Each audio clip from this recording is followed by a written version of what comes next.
And we welcome you all to Hunterdon Central Television. It is the team tournament championship in girls fencing, the semifinals of the team tournament and it is the Hunterdon Central Red Devils taking on Livingston.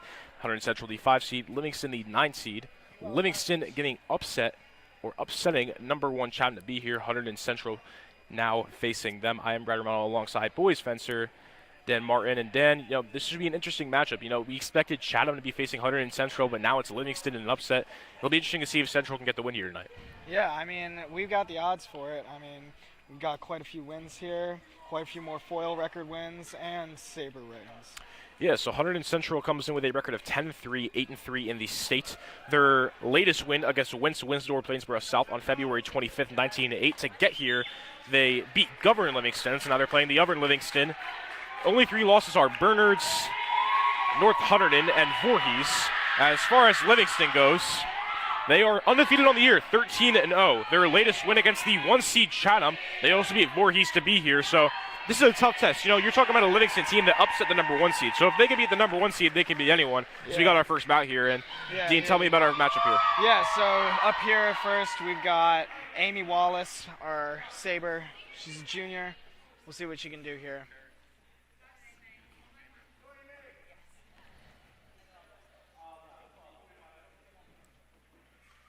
So asking her to fix her lamé. Amy Wallace, a junior, on the saber.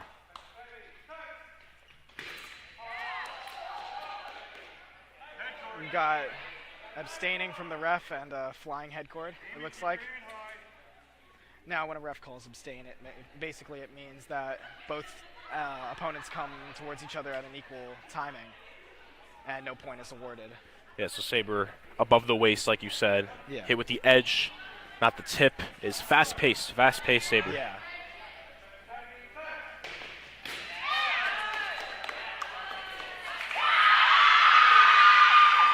We see an attack from the right. She's got her point out first. Same thing again. They're telling Amy to get her arm out first. Yes, this is very fast-paced. It seems like there's just a hit right away. Absolutely. Yeah. We got a little action here. Oh! And we got a swift parry post from Amy.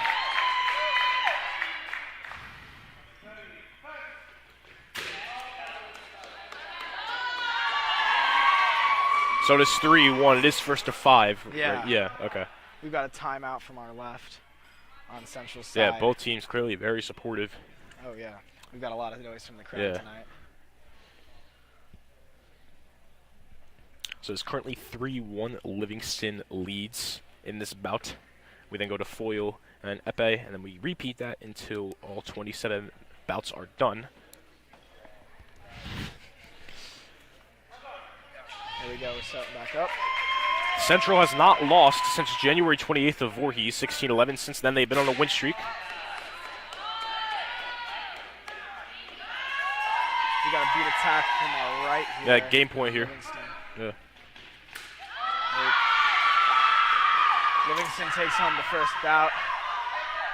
So a 5-1 victory for Livingston. Like you said, they take the first bout. So Livingston will lead, and we now move on to the foil. Our first foil. Oh, no, this is saber again. Oh, this is still saber. Okay, we do yeah, 3 yeah. saber, yeah. 3 saber, 3 foil, 3 epee. Yep. Yeah. Okay.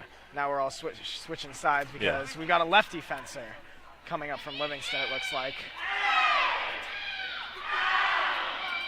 When there's a lefty fencer, they typically switch sides so the ref can see the target better. So Livingston now leads 1-0. So talk to me about this next fencer. So here we've got Alana Brown. 22-12 on the year. Very strong for saber fencer. Let's see how this goes.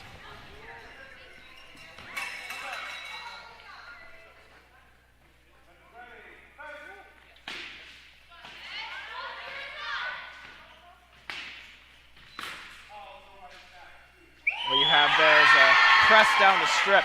She just continues moving forward and maintains right of way the whole time. Her initial attack failed, and the points awarded to Livingston.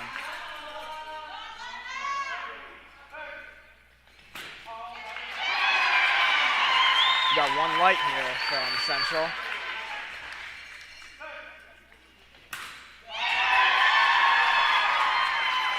And there's a parry repost from Central. One thing Alana is very good at is closing out with the blade. She leaves the opponent very little room to score a counterattack. It has a good lead right now, 3-1, 2 away. To get Central back in this and make it 1-1.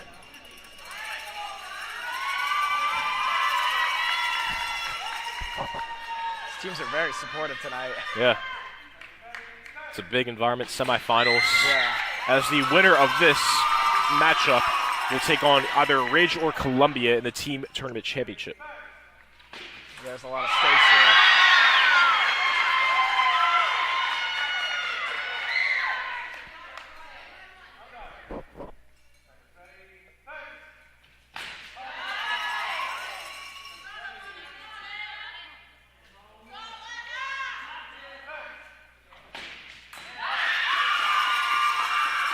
That's a point to Livingston because her attack stopped before she arrived.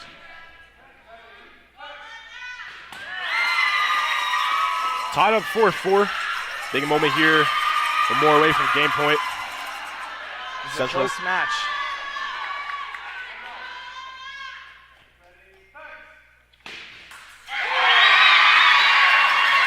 So Central wins that. Alana Brown gets the win in that bout, and it is now tied up at 1-1. So 1-1 now. Central gets on the board. Now move on to the third Sabre bout.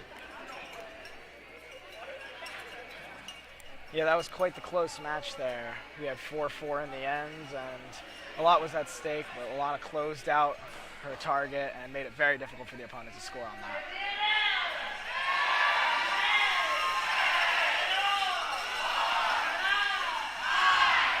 Next up, we have Marissa Miglierino, a senior, fencing on Sabre.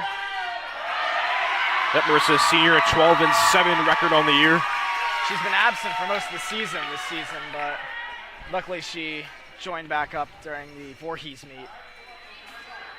And now she's back in season. And we'll see what she can do here.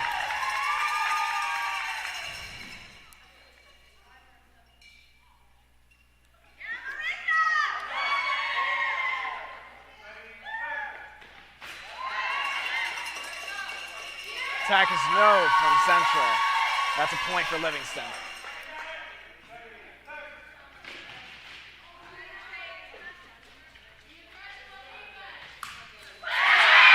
Parry repost for Central. Coming in strong with that long sweep from Marissa.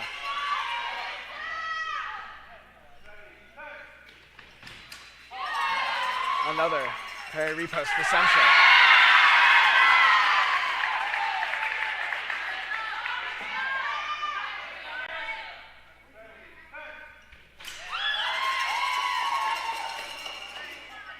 We got simultaneous from the ref.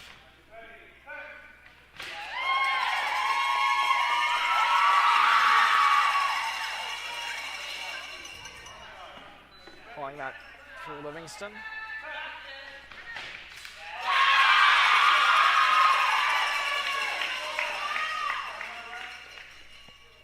All right, we've got a timeout for Central. So timeout. It's a 3-2 Livingston lead. Winner of this bout makes it 2-1. Yeah, this is a really tough bout, quite frankly. I mean, the opponent has really strong parries, and she's locking down her target really, really well. And it's making it hard for Marissa to get any kind of attack or counterattack going.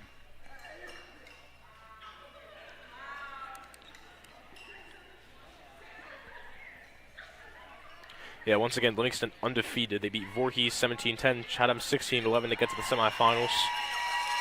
Their closest bout came on December 21st when they beat Columbia 14-3. That's a potential matchup you could see in the championship. Columbia versus Livingston, depending on the winners.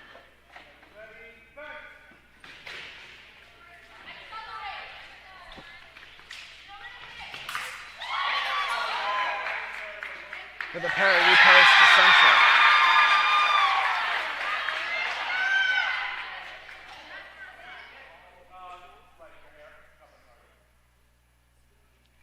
Livingston's hair was covering our target.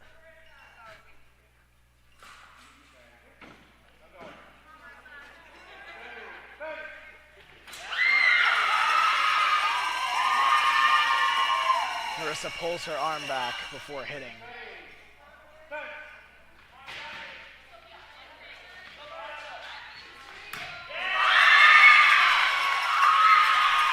So Livingston wins that bout 5-3. They take a 2-1 lead. So that's 3 sabers done. I believe we move on to 3 foils now. Yeah, Livingston has a very strong saber team. Very nice saber record. Total of 79 wins. So we move on to foil now. Yeah, after the 3 sabers, foil is torso, no arms, just the chest, hit with the tip. Up for foil, we have Anastasia Feldman. She's a senior. 16-10 record on the year, Feldman.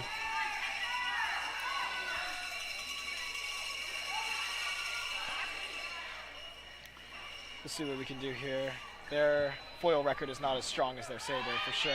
Yeah, their best foil seems to be Charlotte Yang, a senior, 26-6 on the year. Besides that, though, like you said, not as strong as her saber for sure.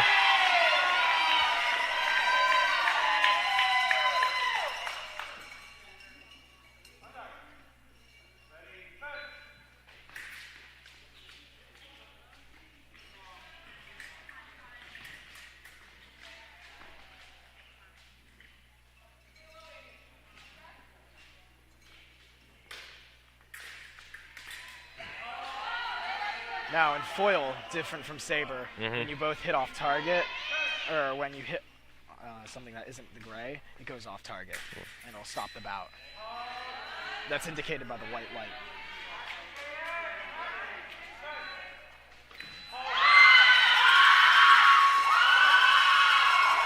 That's a point for Livingston.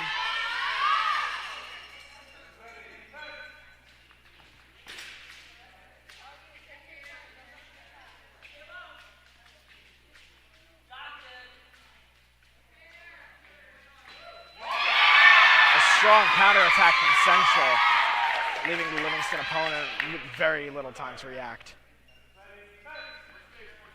A very strong attack from Central.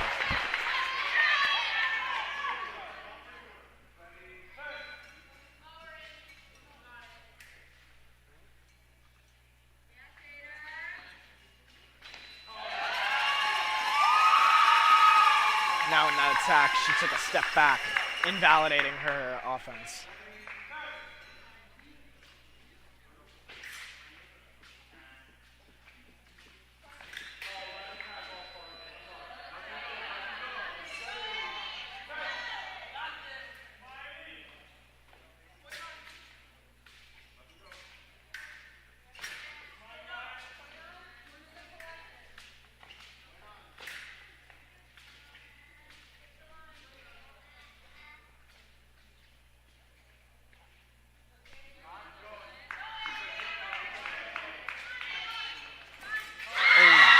Very strong counterattack coming from Livingston.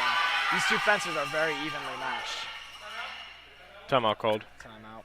3-2. Livingston currently leads. This would be 3-1 at the start of the foil. Seems we have 4 foil.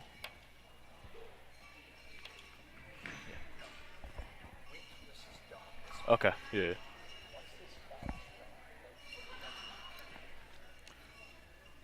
So it seems that Central has 4 foils. Of course, Anastasia Feldman on right now. We have another Anastasia Savich, 26-10 on the year. Madeline Hollinger, 3-9. Laya De Sola, sophomore, 25-9.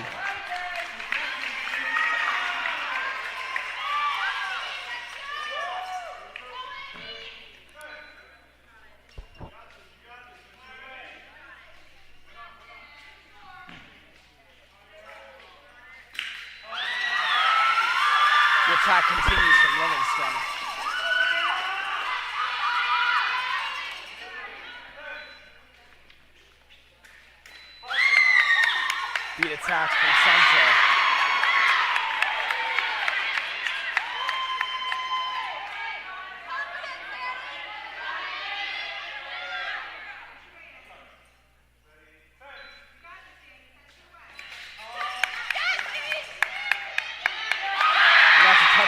Central tying it up. Yeah, down 4-2, 4-4 now, game point.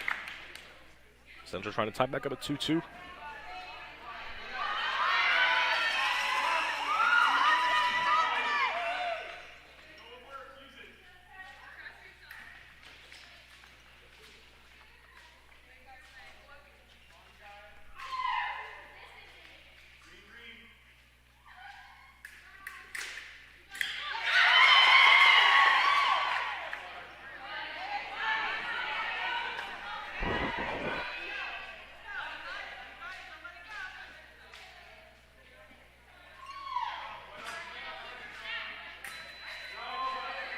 We have an attack off target. This match is very tense. Yeah. These opponents are really evenly matched. 2 stops after the 4-4. Yeah.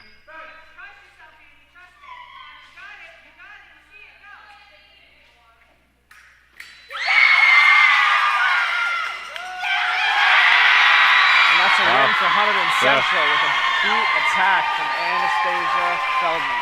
Yeah, great effort. Down 4-2, comes back 5-4, tied up at 2-2. That was quite a bout, I have to say. Yeah. Dan, I'll see you soon. Yep.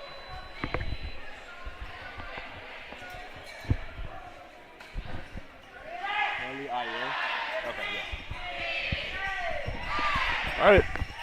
So for these next couple minutes, I'm joined with Haley Ayer. Haley, you're on the fencing team. Talk to me about your experience these past couple years being with Hunterdon Central.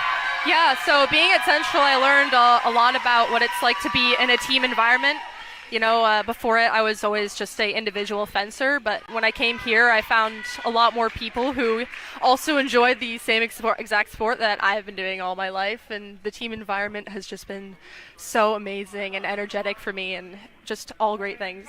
Yeah, and obviously, you know, this team in the semifinals right now of the team tournament, you know, team chemistry is a big part in that. How is the chemistry overall on this team? I think the chemistry on this team is one of the greatest. I mean, you hear the cheers, the energy is just so amazing in here, and you know, everyone has their chance, and I think one of the most important things is that everyone here is supporting each other. You know, they're always rooting each other on, cheering so loud, and I just love the energy in here all the time. Yeah, so what are you currently doing right now in terms of fencing?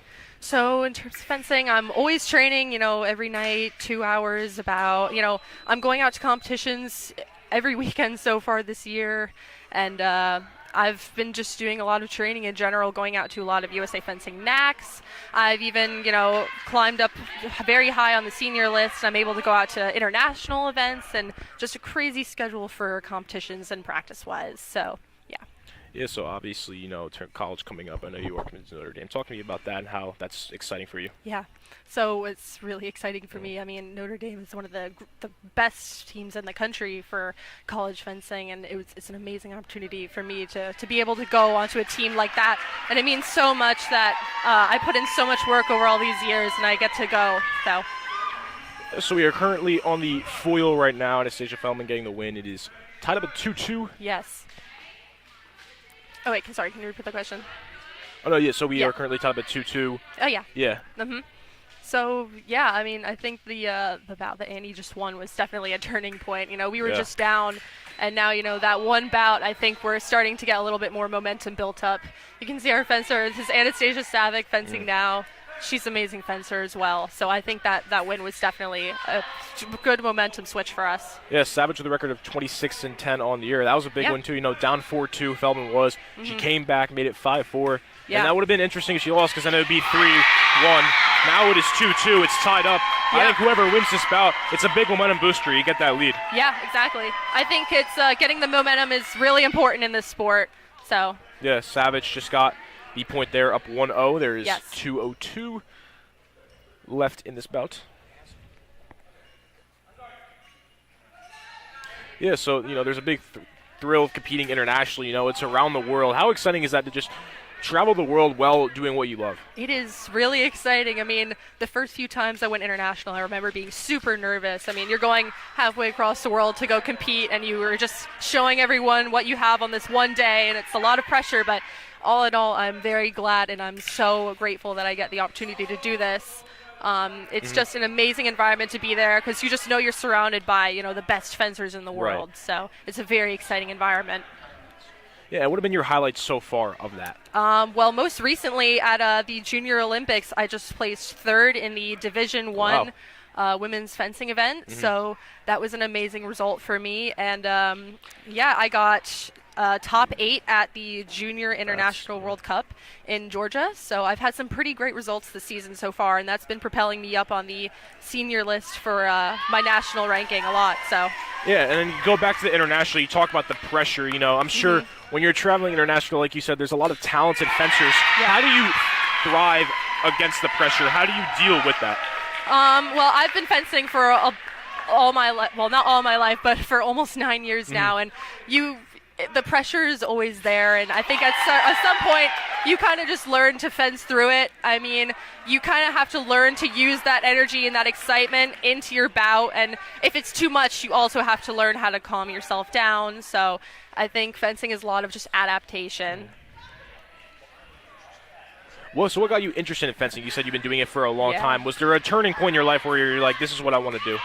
I think the turning point was when I medaled at my first NAC. I got top 8. I think it was a Y10 event. I was so excited. It was my first ever national event, and I medaled. So I was like, well, if I can do this at my first national event, who knows what I can do further on in my training. So I think that was really what set me in for fencing at that point. Yeah, so in terms of the bout going on right now, there's 130 left in it. Is a 2-0 lead for Savage. Timeout called there. Yeah. Yeah, and it seems like, fencing is such a stressful sport because, it's like outside of these timeouts, you're not really getting much time to prep for your opponent. It's just you get the point and then you go right on after. Yeah. Yeah. Yeah, you only have a few seconds in between each point. I'd like to say around 7 to kind of just look at your teammates, look at your coach, think about what you want to do next. You always have to be ready. I'd like to be ready before the ref even says fence to know what I want to do next. It really is just 1 point to the next, and it's only 3-minute bouts, so you don't have the time to afford mistakes. You just have to go out there and be confident with yourself.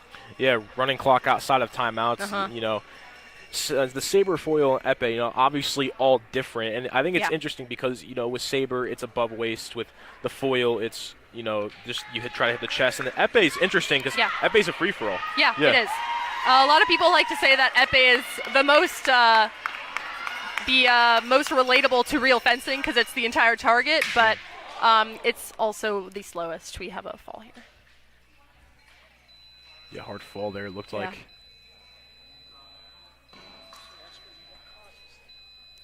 So right there, just do the splits. What causes that in fencing? That can happen for a number of reasons. Sometimes the strip can just be too slippery, and the fencer will maybe just slip because their lunge is so hard that their front foot just goes out on them, and they lose balance because it's so slippery. But also, it's hard for a lot of fencers. Maybe for those hard lunges, they lose control over themselves, and they can just fall down, and sometimes that results in a split. I've done it a few times myself. Yeah, these girls are giving 100% effort, all the time. It's unfortunate right there, but just want to hope it gets back up and okay. Yeah. But yeah, so seems to be a very good Livingston team. They're going up against 13-0 on the year, and they beat the number 1 seed Chatham to get here. So this is a big test for Hunterdon Central, to beat an undefeated team and potentially go to the finals. If they do win here, they will take on either Ridge or Columbia. Livingston did play Columbia. They won 14-13. Central did play Ridge 15-12, but this is a Central team that hasn't lost, I believe, since the beginning of January. So they have a bunch of momentum going in right now, and they just got to keep carrying the momentum. Yeah, I am so impressed with what this team has done since, like you said, January. I mean, this team is so young, and I think that also just says so much about them because they haven't had that much training. I mean, a lot of the people here are sophomores, freshmen, and all that, and they're coming out here and they're putting it down. And, just having all those wins, I think it really says something about the program as a whole. So, 3 years you've been here at Central, and, this might be a hard question, but out of all the 3 years, what has been your favorite moment here, more specifically in fencing? That's a tough one. I do remember we did make it to states one of these years. I forget which one of my years it was, but we were fencing a really tough team, and I do remember we did lose that, but everyone was still so energetic and so supportive of each other, and that was really one of the highlights of my time here because I really think it showed just how close everyone is here. I mean, people are like family here. Almost all my friends are from this team. I'm very close to every single one of them, so I think that particular meet was very impactful on all of us and me. Yeah, it seems like a little bit of a break here. Savage to take her Yeah. headgear off.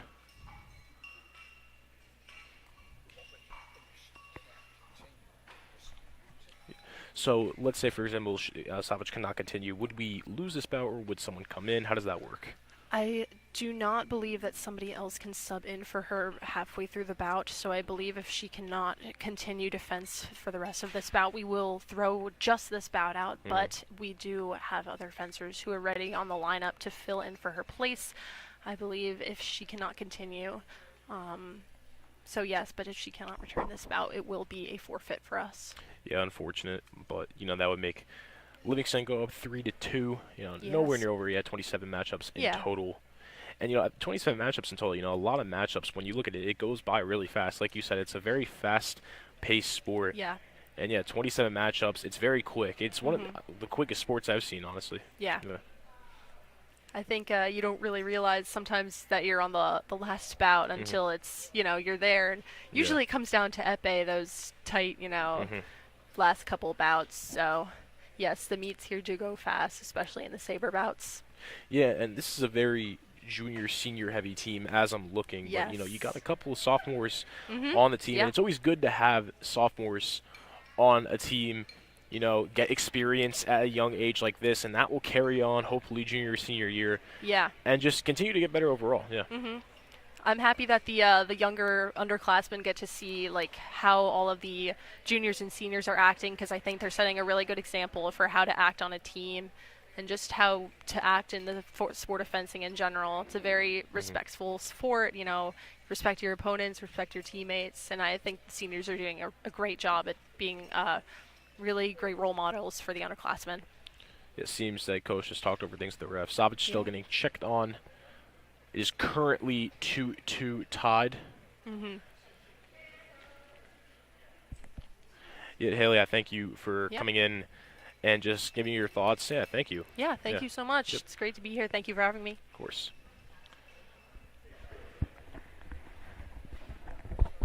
And in a moment, we will be joining with Dean. Once again, we thank Haley for coming in and just giving her thoughts about fencing overall. And Den, I am back with you. Den, it's a 2-2 matchup here with Central Livingston. Obviously, of course, Savage doing that split. We talked about that. But, if Central does have to forward this, Den, it would be unfortunate because, this is a big bout 2-2. Whoever wins this gets the 3-2 lead and gets the momentum going into the next bout here. So, unfortunate if the result is forfeit. Yeah, absolutely. I mean, I would hope we didn't have to forfeit. I mean, our sub, she's injured right now. So we've got an injured sub, and now we have an injured varsity fencer. So we're in a tight situation here. Hopefully she can get back on the strip and finish this bout. But for our future bouts, I'm a little concerned. And then as we are waiting, let's talk about the boys fencing, because obviously you are on the boys fencing team. Talk to me about how the season's just been overall with them and how you guys have built chemistry throughout the season. Oh, yeah. I mean, this season has been monumental for me especially. I mean, I've been fencing all my years here at Central, and I've been fencing beforehand. But through this program at this school, I've been able to gain a camaraderie with people I never thought I would before, and especially this season, it was so much fun going to all the meets and stuff. Though I personally was unable to go to some of the big tournaments and stuff due to just personal issues. I mean, it was such a great season for me, and even though the boys didn't perform as we would hope, it was still such a magical time. It really was. Yeah, and obviously you being a junior, you do have 1 year left. Now, in terms of the team overall, is it a very senior-heavy team, or do you guys have a lot of younger guys that you guys will be keeping on? We've definitely got a lot of younger guys. This year we only had 2 seniors on varsity for boys. It's been primarily just juniors and sophomores holding down the weight of the team. But yeah, I mean, it's been a lot, especially this season. It's been tough. Yeah, in my opinion, it's always good to have sophomores on a level like this. Having a senior-heavy team is always good to get experience, but, when all those seniors leave, a lot of people that haven't proven themselves that have to step in. These sophomores on the team have the chance to prove themselves right now, get that experience, carry it on junior or senior year. So, yeah, it's good to have a younger team. Oh, absolutely. Sure. Next year we're going to have a very strong team, by the way we're handling ourselves now. So, looks like we might be starting back up.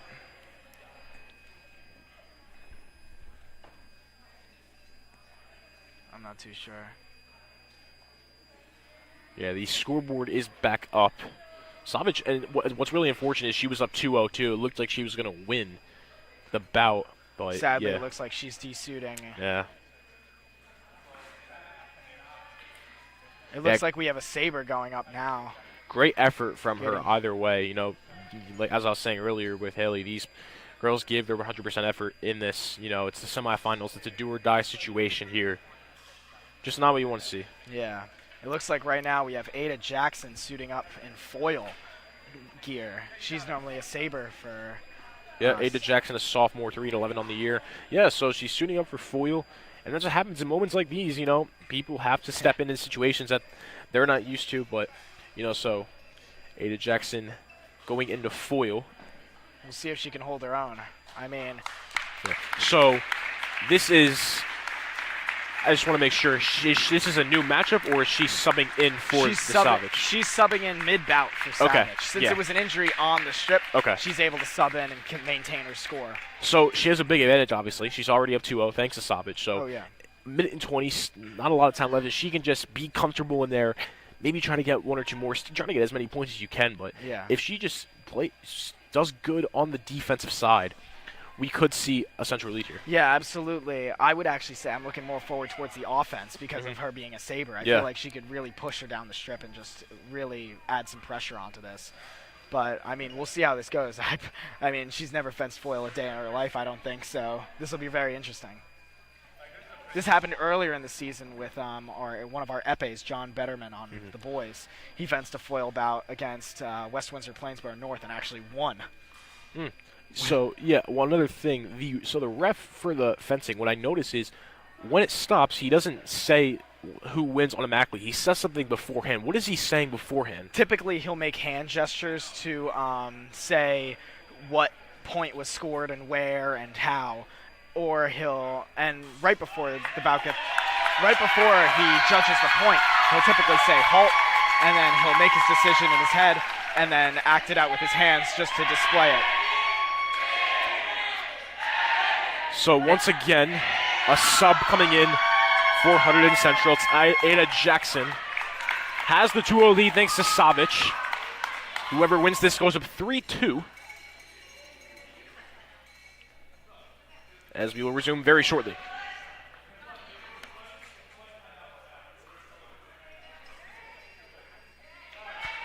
Yeah, we'll see how this goes. There's a lot of pressure.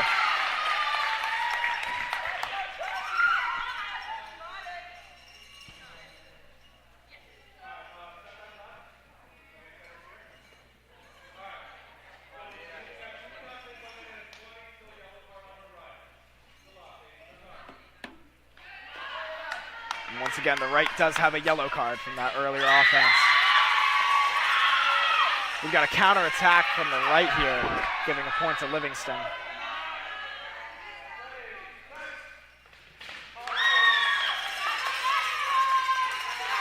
Calling preparation on the attack from the Central, giving Livingston the point. Now it seems they're fixing the blade. Yeah, so something that Ada isn't very experienced with, seeing that she is a saber. Yeah, 2-2 now between Central and Livingston.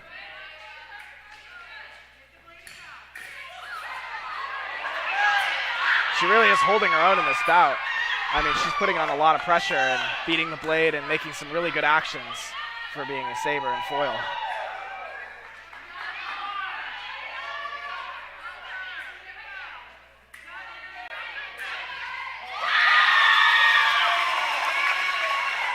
So Livingston takes a 3-2 lead after up 2-0. 51 seconds left in this bout.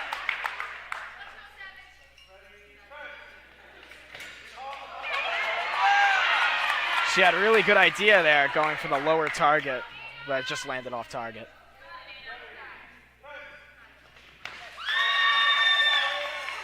Ref calling simultaneous on that one.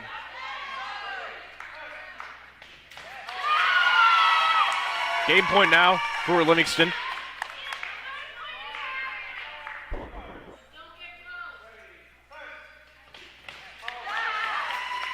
And looks like the ref's going to call this as a bout for Governor Livingston. Yeah, and, you know, not much you can ask. Ada Jackson, it's very hard switching from saber to foil. She gave her best effort, her 100% effort. But Livingston wins that bout 5-2, so they will go up 3-2 after that. And that was quite the bout, honestly. Even though Ada has never fenced foil before on the varsity strip, that was still quite a show she really put up.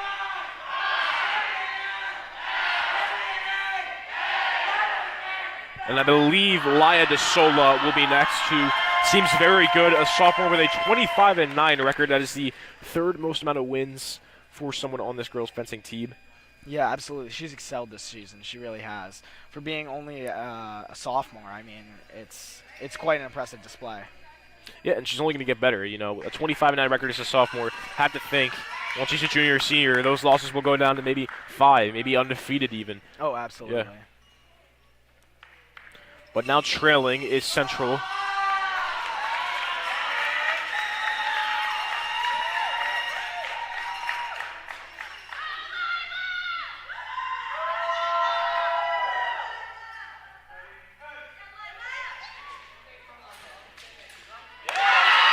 got a strong attack from Lila, taking the disengage and landing on the opponent's 6.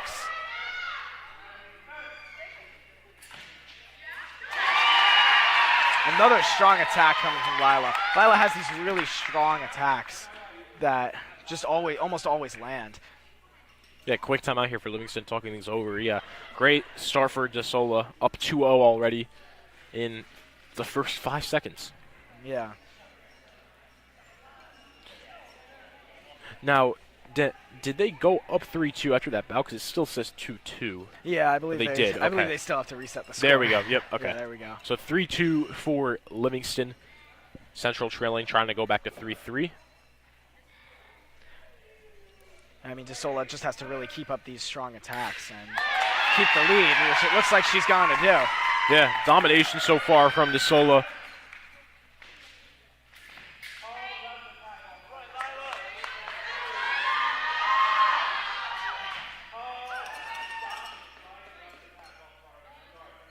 The opponent's really having a hard time countering any of these attacks.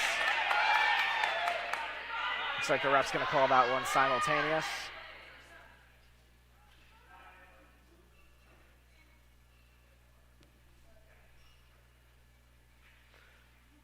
One thing about foil is the blades are very malleable. I mean, if you hit the opponent too hard, you'll end up bending your blade in a way you don't want to.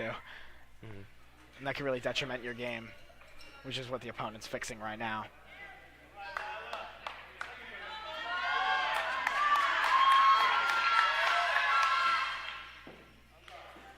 Ref's going to call an early start. And Lila hits one of her really, really strong attacks. She's got this amazing lunge that just hits. And that's bout. Wow, yeah, domination from Laya De Sola. A 5-0 and was only in 15 seconds. And it is now tied back up at 3-3. So those are 3 foils done there. We move on to the epee. Yep. You seem to have 4 epes: Sarah Latham, Anna Gabriela Rittman, Abigail Washuda, and Rachel Wyatt. It looks like to start on epee, we have Abby. Abigail Washuda, sophomore, 9-15 on the year. So it's currently 3-3. Winner of this bout gets the lead.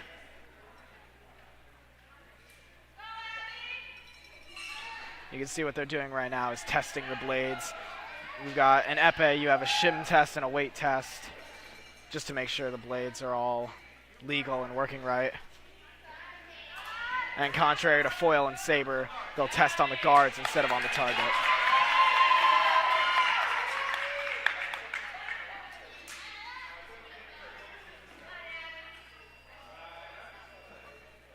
Now they're testing the strip. It looks like the strip came unplugged, however. And that's a problem in epee because it's awarded as a point as opposed to being just off target. Currently 6 matches in, still have a long way to go, 27 matches total.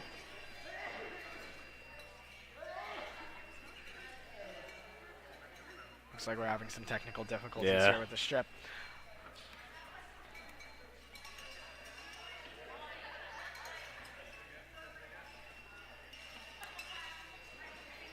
Yeah, and in epee, I mean, everything goes, quite frankly.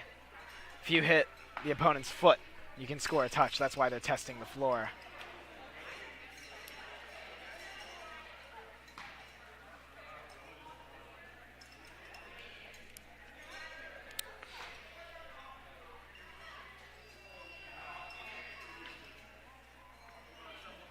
You have to make sure every strip is all in place.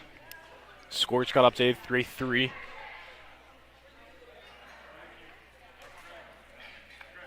And we are good now to go. So this is the start of the epee. It is Abigail Washuda, the sophomore, starting off with a 9-15 record on the year. She's a very strong fencer. She's a lefty, so that's always tricky to fence against. Lefties are tough to fence against because you've got the other opponent's blade right on top of yours. And it's kind of a weird perspective for the fencer on the receiving end.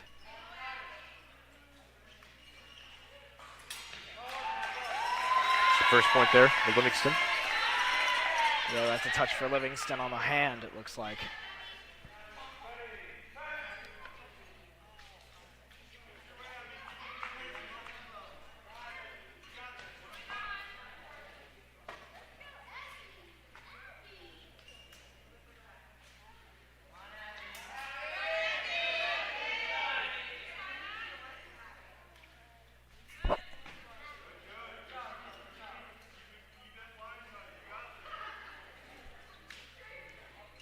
Epee is a very long game. It's like a game of chess almost with the mind.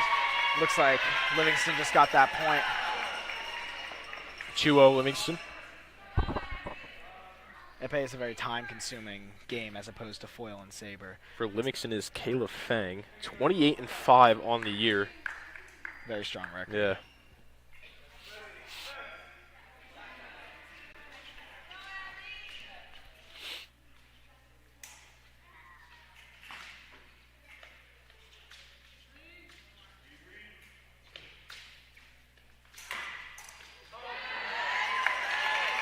Looks like they're both just kind of teasing each other.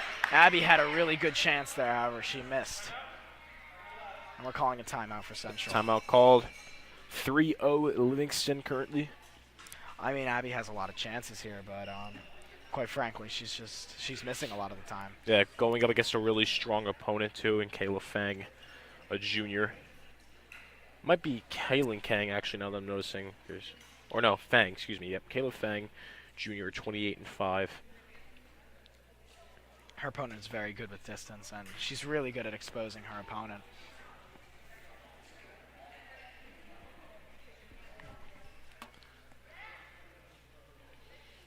It's currently 3-3. Once again, Central will beat West Windsor, Plainsboro North, and gobbled Livingston to get to the semifinals.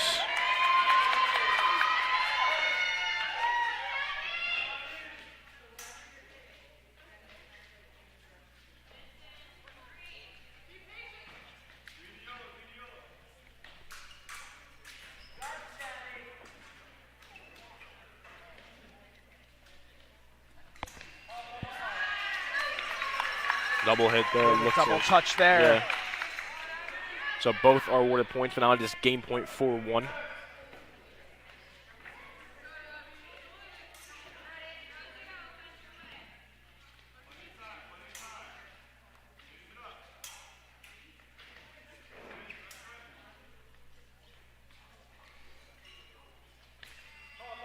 that's a Double hit, but yeah, that's game point though. About 5-1, or excuse me, 5-2. Livingston wins there. That was Kaylin Kang actually, 27-4 in the year. Now it's 28-4. So Livingston goes up 4-3 in the first epee. Move on to the second.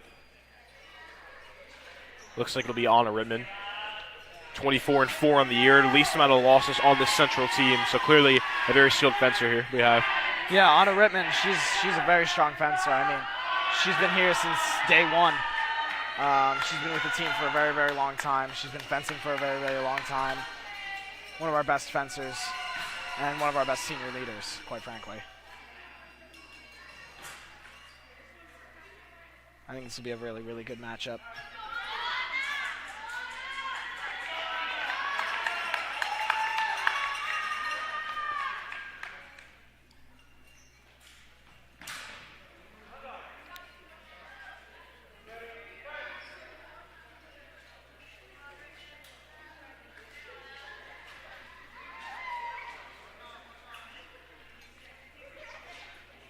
The opponent is fencing, has really, really swift and strong movements from just the looks of it. It's really hard to pinpoint a target when your opponent is bouncing all around the strip, making things very hard for Anna to really nail down place. It looked like we had some close call there.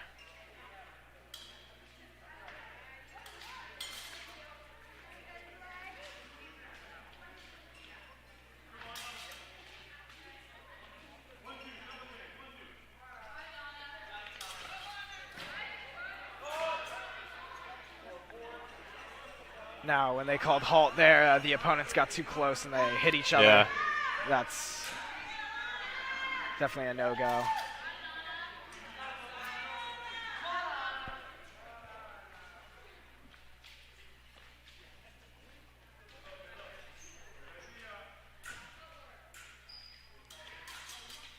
Both of them are playing a very dangerous game. It looks like Livingston had the upper edge there and hit from the low line on Anna's lower hand. That was a tough hit.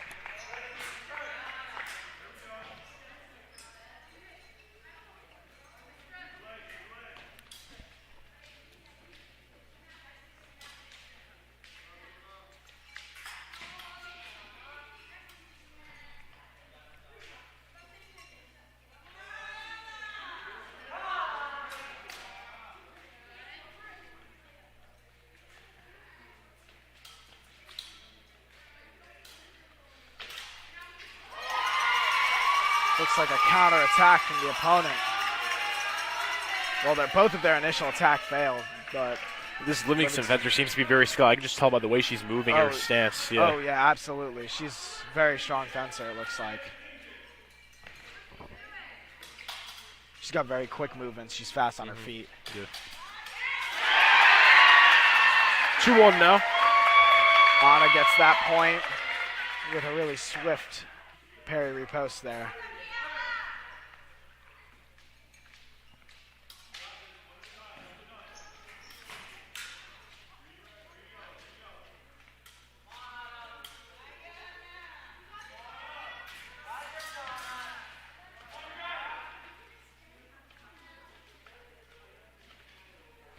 Both of these fencers are displaying really amazing footwork, quite frankly.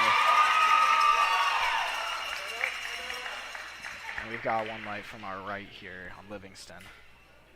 It's like a timeout called, yep. Timeout. But yeah, both of these fencers are really, really great footwork. It's very, very impressive. Livingston opponent is really great at making her target hard to hit by just bouncing around on the strip. Is also great at dismissing Anna's attacks. As you've seen, she's hit a bunch of disengages and ripostes and stuff, and it's just been a tough game. So, resumes now. It's a 3-1 lead for Livingston currently.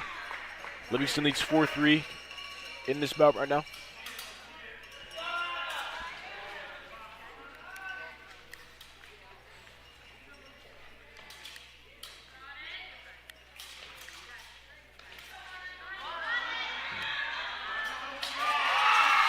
Another hit on the lower hand from the opponent.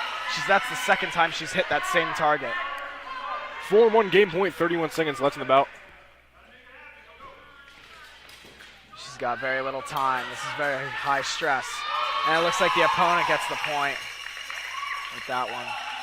That was a tough hit. That was Kayla Fang, a junior, 28-5 on the year, make that 29-5 and make that a 2-point lead for Livingston at 5-3. So this is the second epee. We get one more here. Now we have, it looks like we have Sarah Latham. Sarah Latham, 26-5. Most amount of wins out of any fencer on the team. She's a very talented epee. I mean, she's got a supreme height advantage, quite frankly, in this game, and that's a huge thing in epee. I mean, if you have the range advantage of a tall fencer, I mean, you've got everything in epee. Because if you can hit first, that's all you need.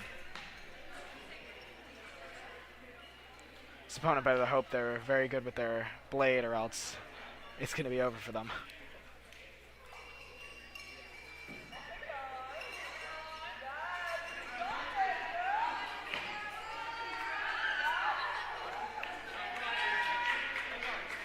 So she'll be going up against Carolina Lee, a freshman, 22-5 on the year as a freshman. That's very impressive. That is very impressive for a freshman.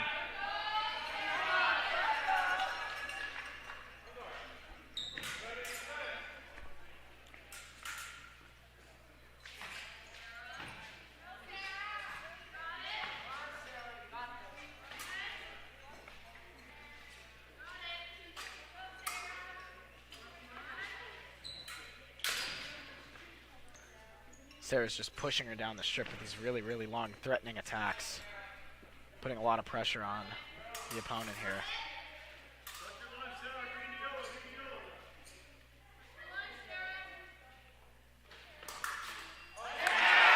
And she keeps her blade stuck out there, and the opponent just runs right into it. Start off 1-0 for Central.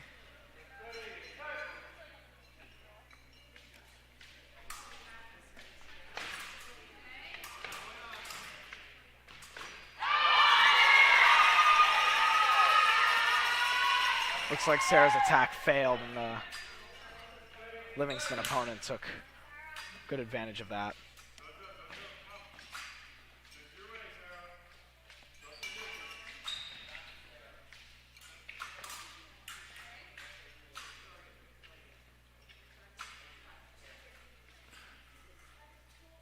Livingston gaining some distance here, trying to widen the field and keep Sarah out of range.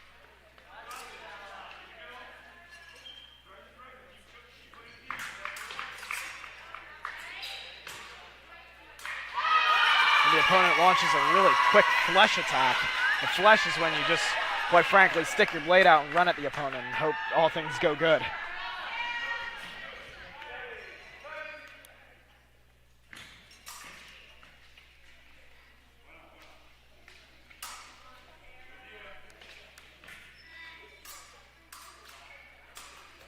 Another flash from Livingston. Yeah, 2 quick points there, 3-1 now. Timeout from Central. And this is a big matchup for Central. You know, down 5-3, you just don't want to have Livingston keep extending this lead. You want to get right back in this for sure. Yeah, this is quite frankly a high stakes match right here. This meet in general is just, it's more even than Central's earlier meets have been. Central's earlier meets against other schools like West Windsor and Montgomery and stuff have been all pretty much Central all over the board. However, this one's pretty evenly matched from what I'm seeing here. Not much time left on the clock, only a minute 30. In epee, it's very common for the time to even just run out. Yeah. Which you won't really see in the other disciplines. A flush attack that fails, and she runs off the strip. Asking to test the blade, it looks like. Everything's good.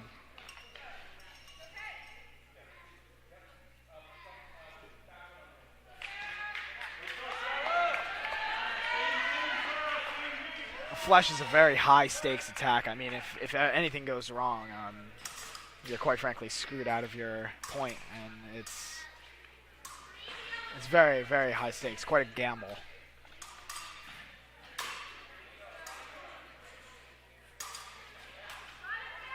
They both miss their attacks. Sarah gets that point while pushing her opponent almost off the strip.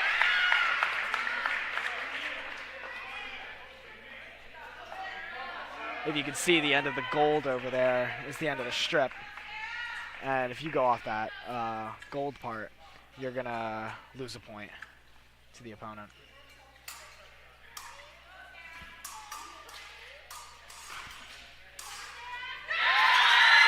The opponent starts infighting there. Infighting is where you get really, really close to your opponent and just take your blade and almost run your arm back and try to just, it's all much of a Hail Mary. Game point here now, 4-2. Lee leads. And another Livingston win there.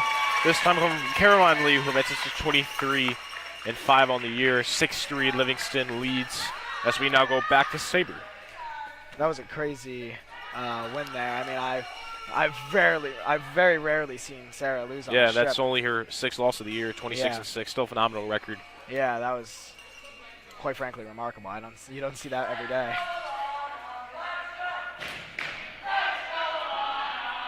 We now have Alana Brown Jr. on Sabre going up again.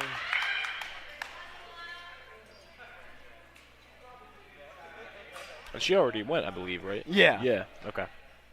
So the way this functions is all the fencers will fence Cool, okay. Yeah. 3 rounds.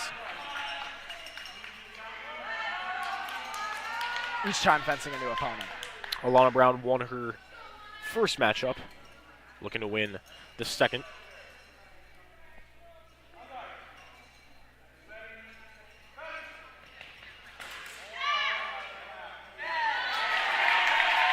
Attack from Central is good. Going forward with a really strong point. Looks like the ref is calling preparation on Alana's attack. Giving it to Livingston. Livingston's attack is no. Central's attack is good. Remise from Central.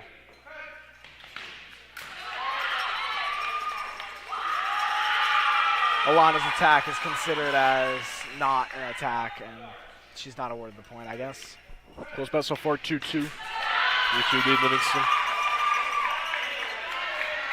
This is another very even match. We got a timeout from Central here. Yeah, and I feel like at this point, you know, down 6-3, every bout is going to be the most important bout yet, because the more wins that Livingston racks up in bouts, the more momentum they're going to get. Central's got to derail it. Yeah, absolutely. I mean, Central's got to do something about this. They're down 3, and this is, yeah, it's quite an important meet here. We'll see if we can turn it around here.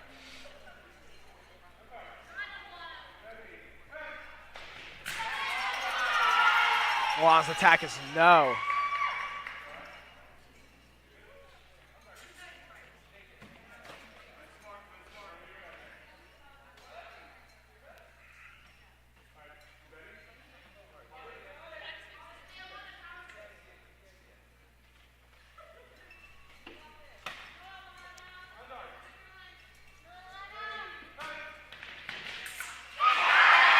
We got a point awarded to Alana with a swift parry repost there. Very strong action.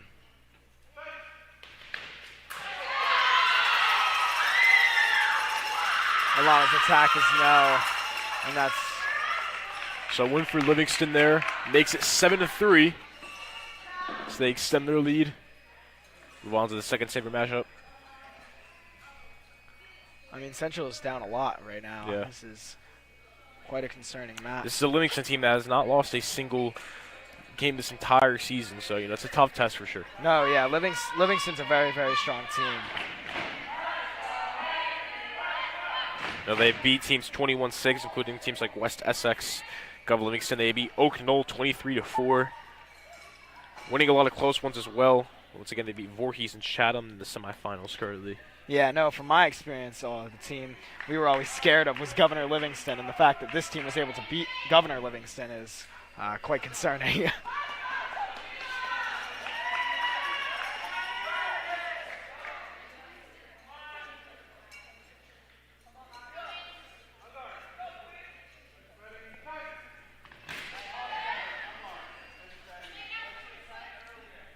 Got Amy Wallace up now. Yeah, 2 double hits in a row there.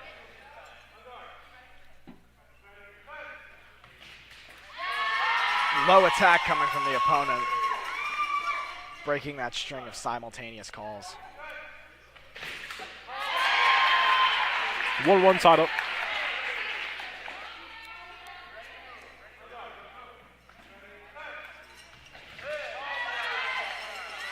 Moody's attack is not strong enough to or convincing enough to the ref, so he's going to call it for the opponent there now.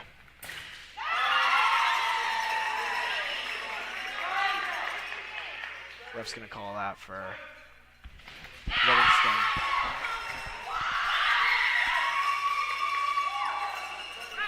4-1 game point. Timeout here. We got a timeout on Central. This opponent has some really, really strong parry repos and some really strong attacks that are just really convincing. I mean, yeah, it's a very difficult matchup for Amy. As I'm looking at the stats at Livingston, there's 8 fencers with multiple double-digit wins. 7 of them have 20+. Sophia Zhang, 24. Valentina Zhang, 29. Maya Lung, 16. Charlotte Yang, 26. Kayla Fang, 28. Kaylin Kang, 27. Yeah, Carolina Lee with 22. So the team has a lot of wins. Yeah, they've certainly got a really impressive record.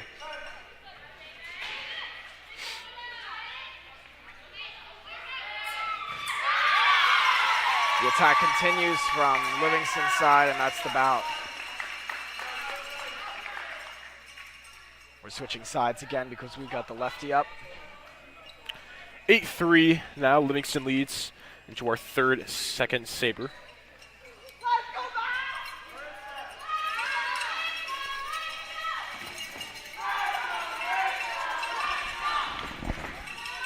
Valentina Zhang for Livingston, 29-4 on the year.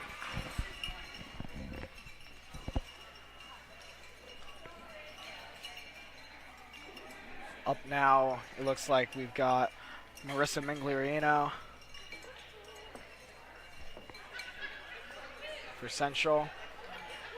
And hopefully this bout can help turn the tide of Central's loss right now, because we're down quite a bit.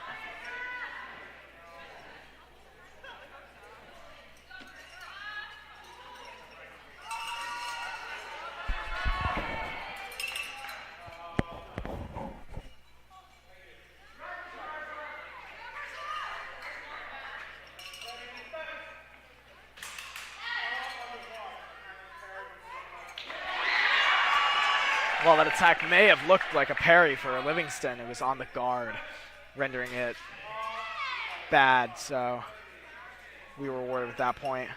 Simultaneous on that call.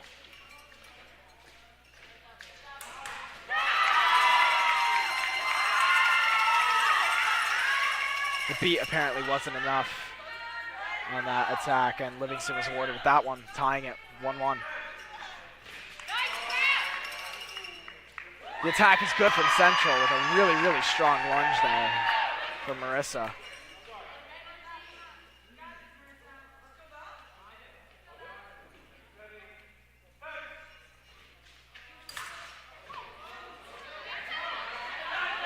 Very strong press, and her attack is no. Livingston now pressing the attack. Comes in with a strong lunge. A strong slash. Giving her the point and tying it 2-2. Central's calls a timeout. Turn out up to 2-2 currently. This is another really, really even matchup. I mean, both of these fencers are fencing very similarly. They've got very, very strong presses that they're just launching on each other, where they're just pushing each other all the way down the strip and back. Currently 11 matches in.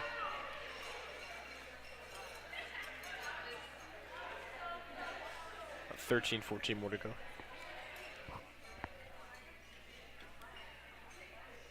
Marissa can win this. Hopefully it'll turn the tide for Central and bring us back into the lead, maybe.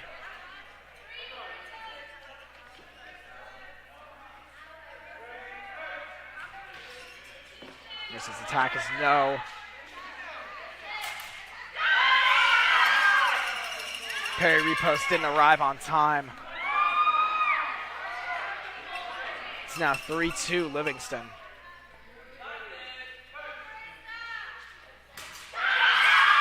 Very strong attack from Livingston. Marissa couldn't parry that in time again. Game point.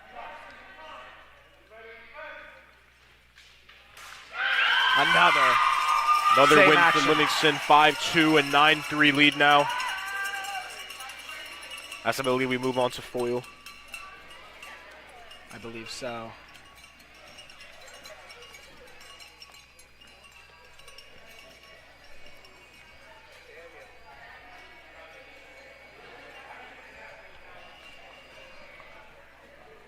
So down 9-3, going into the foil. Central are going to need to rack up some wins to get back in here.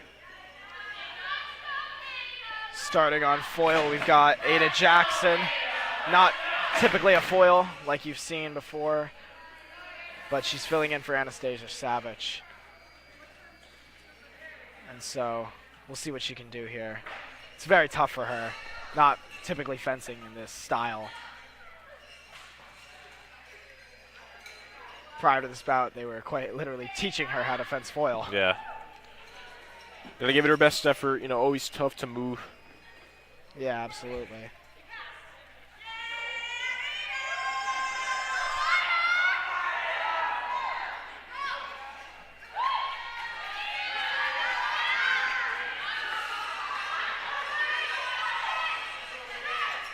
Quite frankly, I think she'd be better off just using saber tactics. I think it would really mess with her opponent and catch him off guard. Yeah.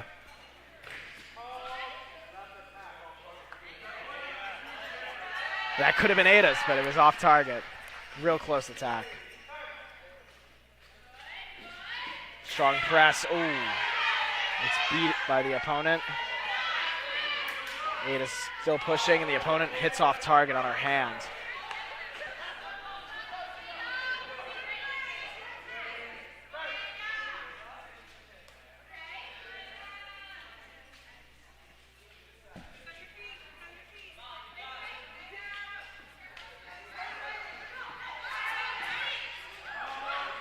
And we had a really nice attack from Ada. However, it just barely went off target there.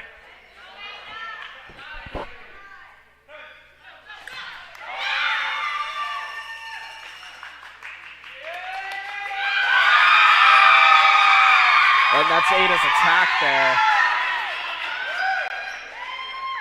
Very strong lunge coming from her. So 1-0 Central lead.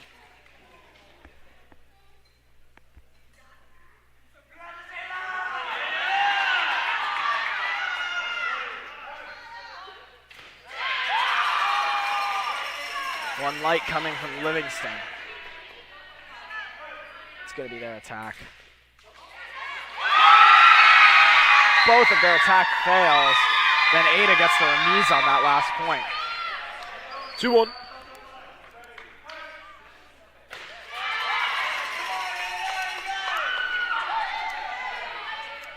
Ada's attack misses there, and Livingston's awarded with the point.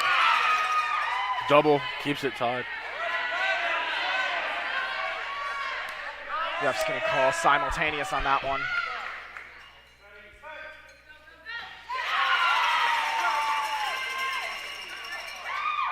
Three, 2.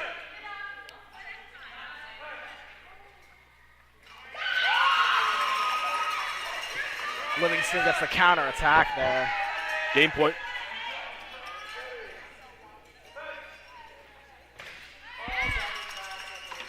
And the attack comes from Livingston, ending the bout.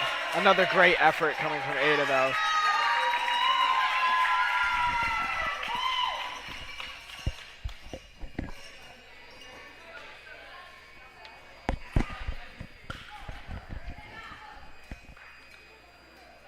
So now 10-3 Livingston leads.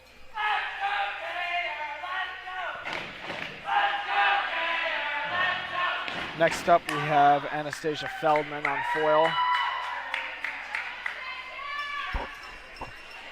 One of our senior leaders. We'll see if she can win this bout.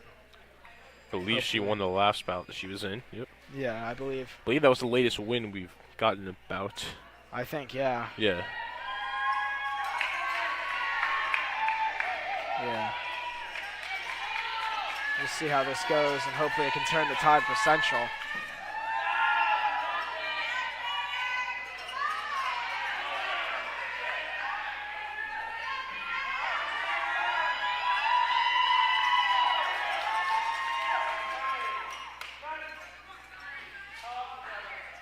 Ref's going to call simultaneous on that one.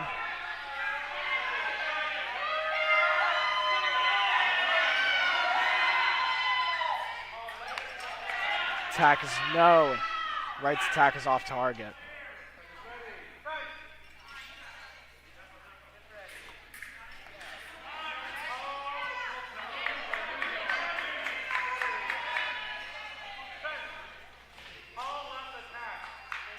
Attack comes from Central, getting us up to 1-0.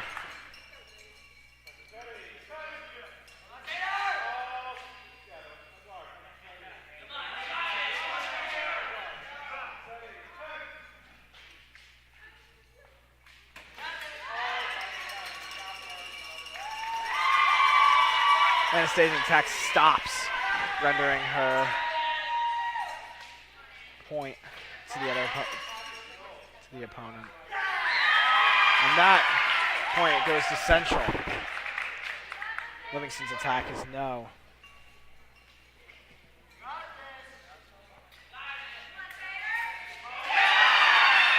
A really nice disengage into 6. Takes the point for Central there, and timeout's called. It's a 3-1 Central lead. Hopefully Anastasia can turn this bout around and get us the win, which will help put us in the lead in the future, hopefully. Right now we're at a supreme disadvantage with 7 bouts to go to win, to get back tied up. Livingston currently has 10 wins and Central only has 3. So we're going to have to really work to get this lead back up.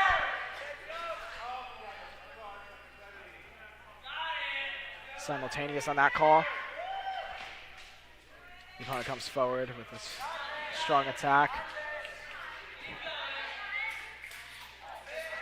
Parry repost is no.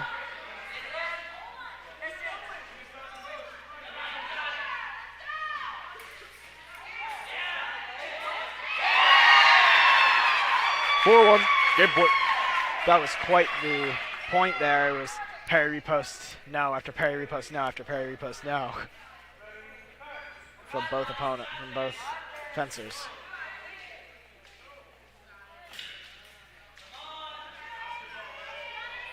Anastasia creating some distance here between herself and the opponent. Quickly moving down the strip.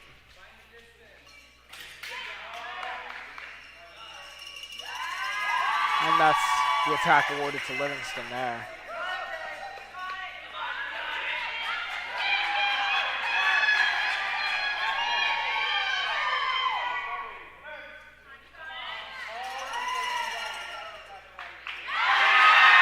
Another one there, 5-2. And that's the second win for Anastasia. That was a really great bout. 10-4 now. Livingston leads, but a good win for Central to get the momentum back up. Yeah, so we now move on to the third foil round. Foil, and then move on to the épée. Yeah, hopefully with that win we can get the morale to really push through and get ourselves back on our feet in this matchup, because right now we're Lida Sola. Yep. At quite the disadvantage here. Seems that the foil has been very strong tonight, so the Sola won the last bout, looking to win the next. Make this 10-5, 5-point lead, going up against Charlotte Yang, 26-6 on the year.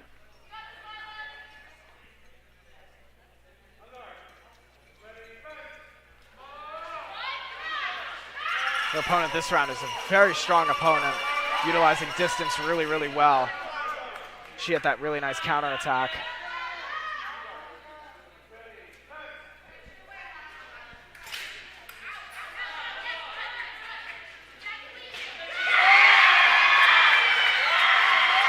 Attack is no, remise for Central.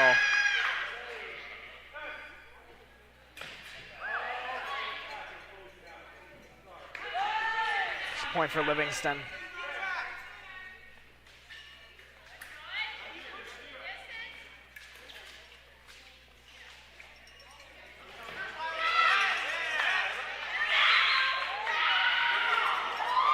And that point is awarded to Livingston.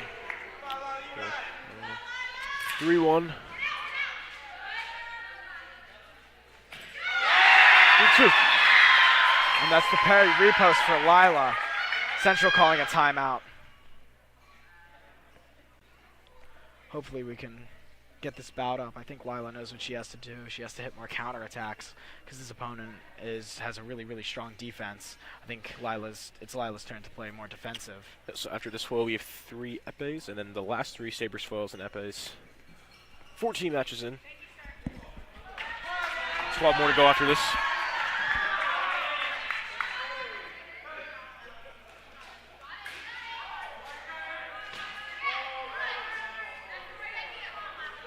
That's an off target for both sides. And the attack comes from Lila's side. Getting to the point, tying it up. 3-3. 4-3. Ria is the lead, game point. Central with all the momentum right now.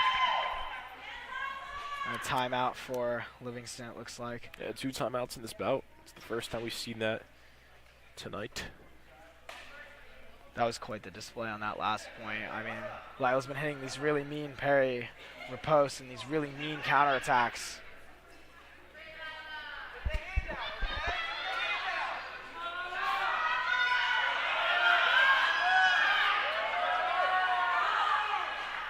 It's been a really great match point.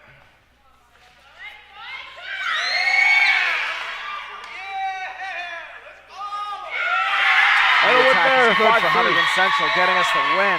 Yeah, 2 in a row now, so momentum for the Red Devils. It is now 10-5, still down, but they are coming right back. We move on to the epee, but this is where they struggled with last time in the epee. Yeah. Because Livingston has a very skilled group in the epee category. Yeah, their epes are really strong. This season they've had a total of 85 wins, with 3 of their fencers having more than 20 wins. I mean, they have a really strong team. I think we can do it, though. We've got really strong fencers in our team. Up now is Anna Rittman. Yeah, this is a really good matchup here. Rittman and Kelly Kang.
Anna tried to sweep the opponent's blade there, but she just wasn't quick enough, and the opponent saw and took advantage of it.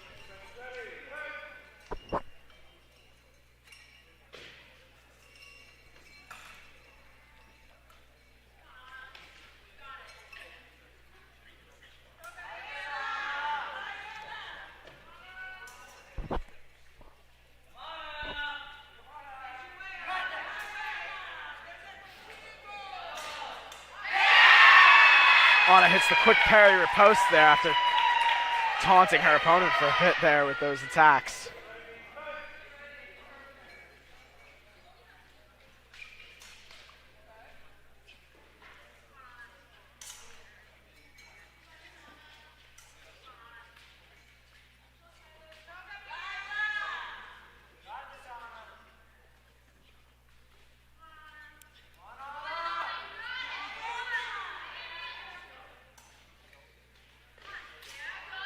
She misses her attack. continues to taunt the opponent, causing some infighting there. Anna's attack fails, and the opponent takes advantage of that with that counter.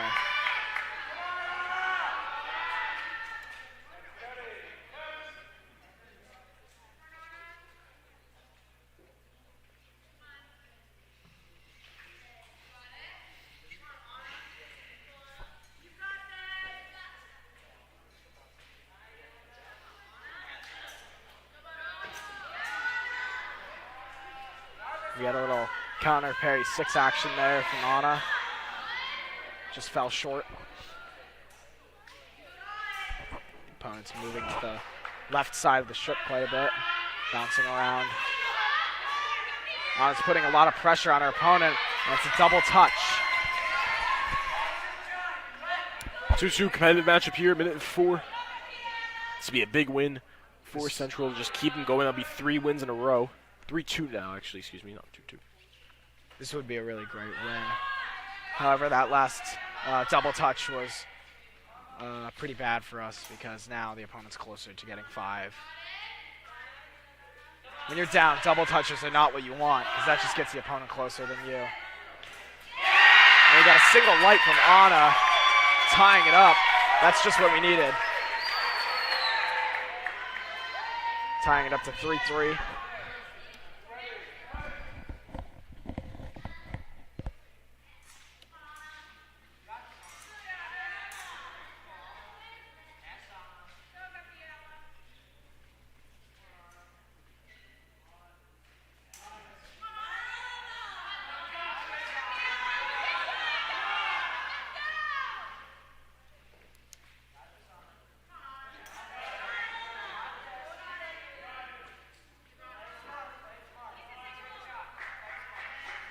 Ten seconds left in this bout. Very little time left.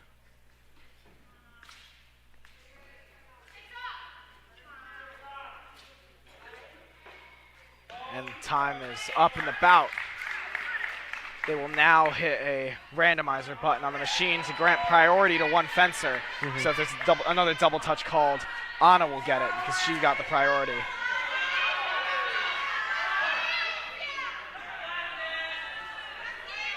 They've got 1 minute on the clock in overtime.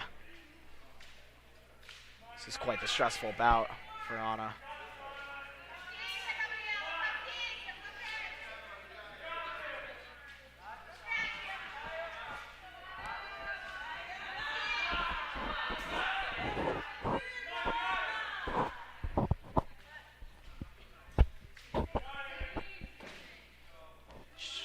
Anna continues to feint at her opponent.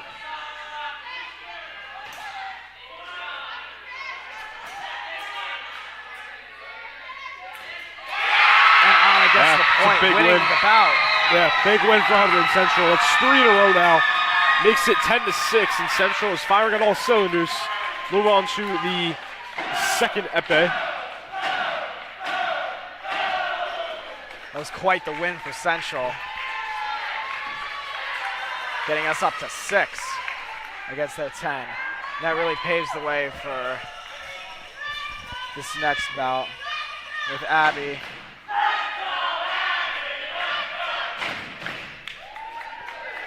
Abigail Washuda will now go on for epee. Hopefully this bout will be a different outcome for her first one. Her opponent, again, is very, very tough.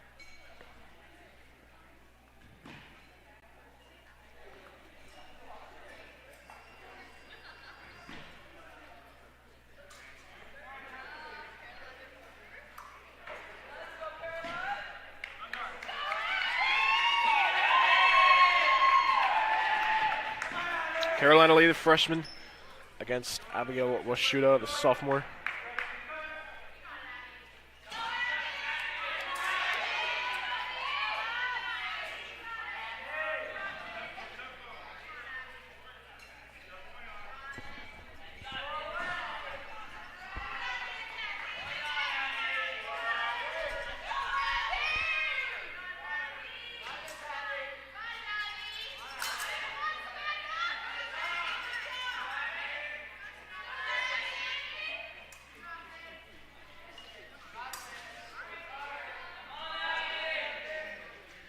Both opponents are really playing with the distance here.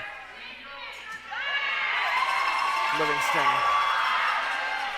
hitting Abby right on the hand there.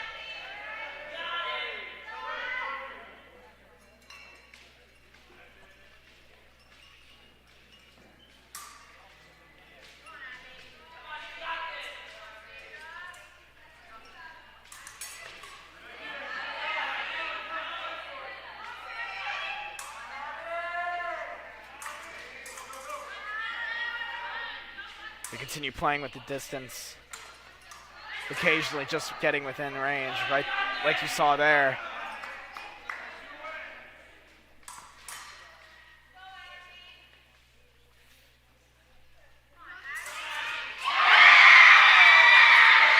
Abby getting one white there, tying it up for Central.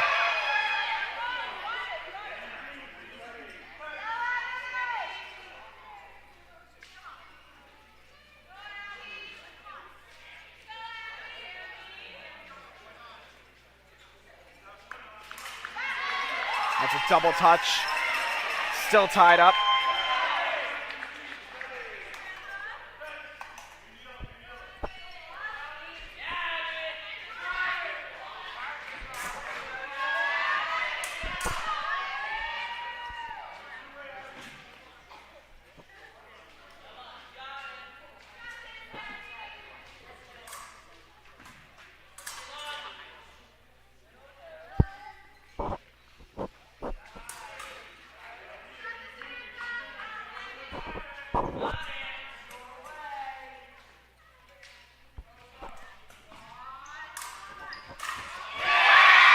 And that's one white for Abby again.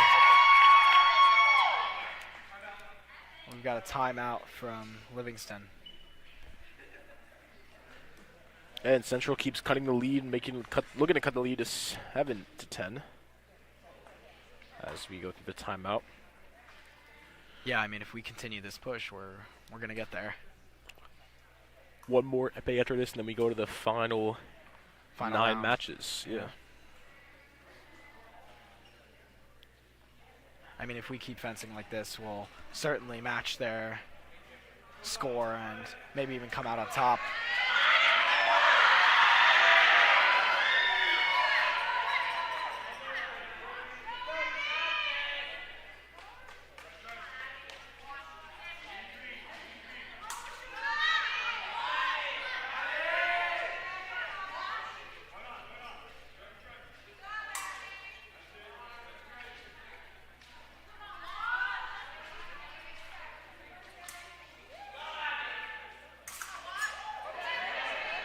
Very close call there for Abby. Opponent landing right on her arm, almost hitting.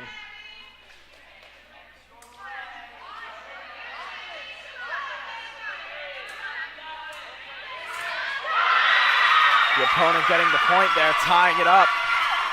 3-3, 20 seconds. It's a very close match. Abby's got to watch the time, only 20 seconds left. 20 seconds on the clock and it's tied up. Very similar to the last match, where we got to 3-3 and then the clock ran out. That may happen here. This opponent, though, if I remember correctly, was really great at hitting those flush attacks. She did not hit a flush, but that's 3-4.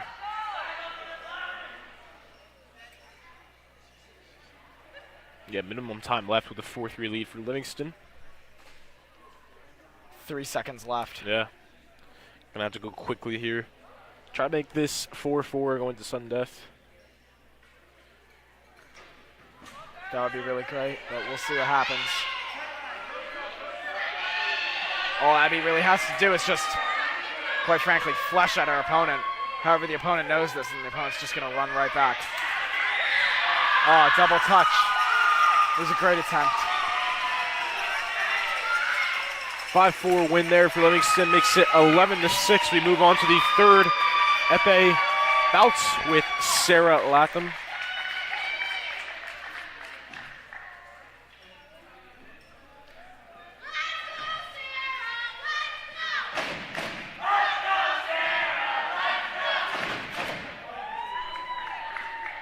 Yep, next up we got Sarah Latham.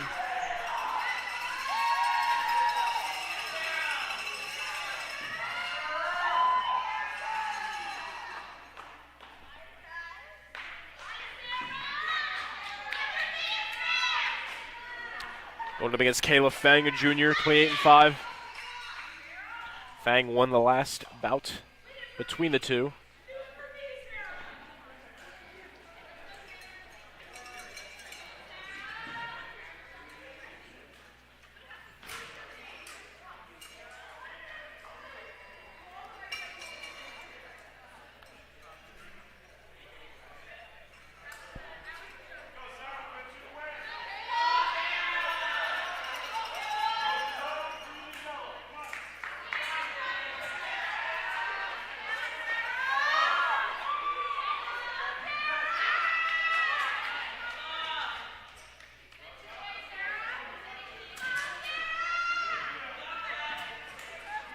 The Livingston fencer is really, really good at being bouncy on the strip, making herself hard to hit. A lot of people are good at bouncing on the strip and making themselves hard to hit, but it's also really hard to do that while being controlled. But it looks like the Livingston fencer is very controlled here.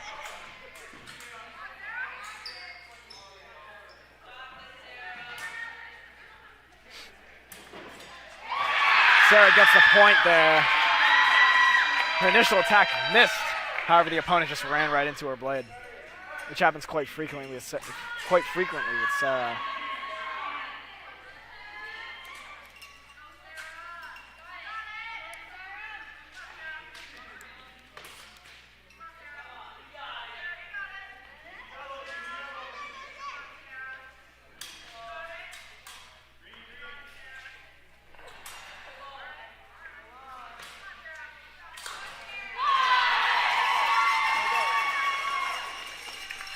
Looks like Livingston was able to tie that one up.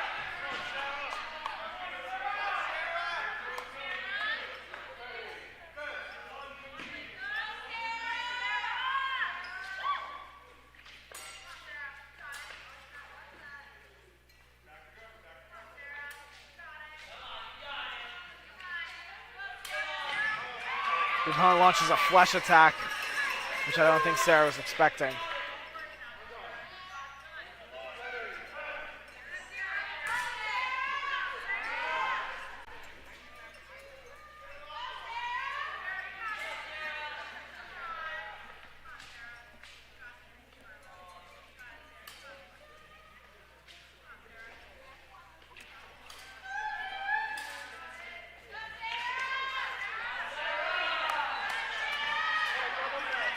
Double touch.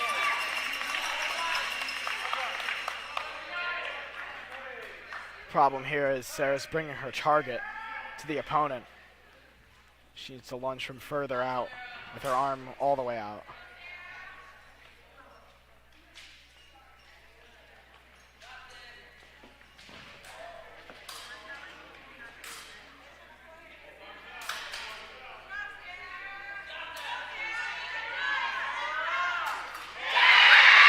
Great three. Sarah hits that nice one light hit, tying it up 3-3.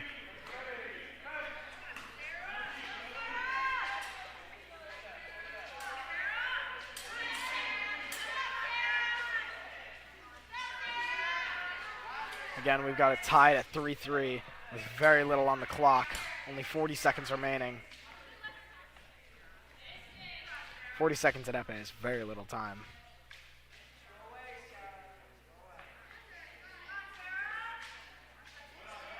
.30 on the clock. And Sarah gets the one light.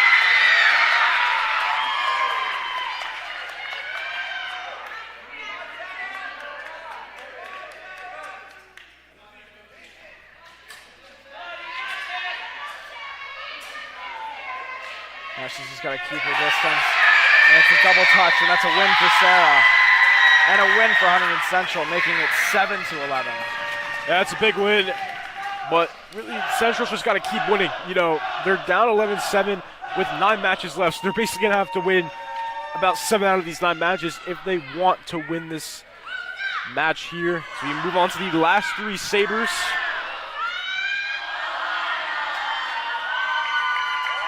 Yeah, they have to win the large majority of these bouts. I mean, they got to win 7 bouts, which is really tough.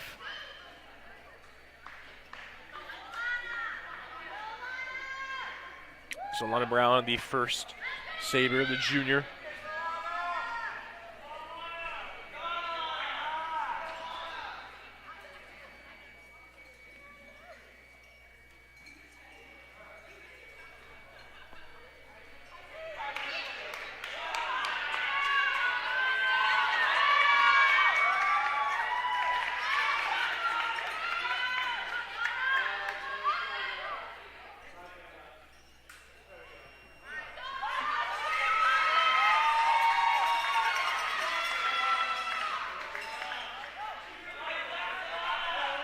Alana really has to win this bout in order for us to have a chance. Alana pressing her opponent down the strip, and she gets the point from that attack.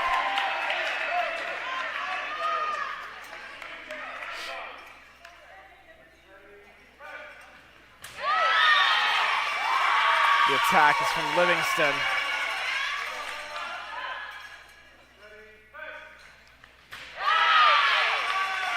Again, the attack comes from Livingston.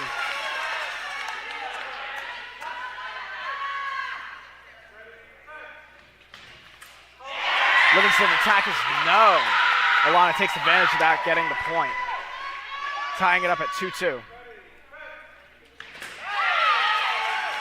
Alana's attack falls short in preparation.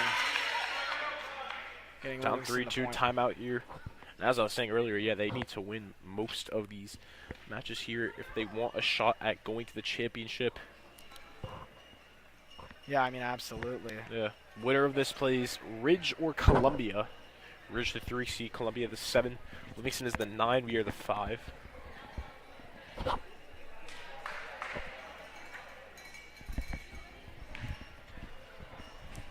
Yeah, and again, we got to win 7 of these bouts in order for us to even have a chance.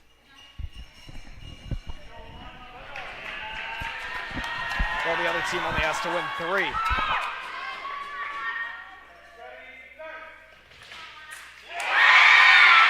Alana getting the point there with the stop-start attack.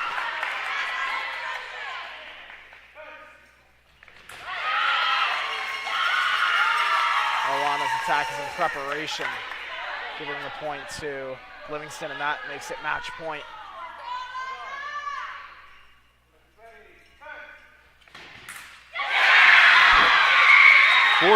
Game point. Livingston's attack fails. Alana's able to tie it up at 4-4. This is intense. And Alana wins that bout. Apparently not. The ref apparently Yeah, it looks like they won there for a sec. I don't know. The ref apparently rules that it's Livingston's point, even though Livingston didn't even score on the scoreboard, which is quite the call. Fans are even booing in here. That was quite the call. I've never seen anything like that.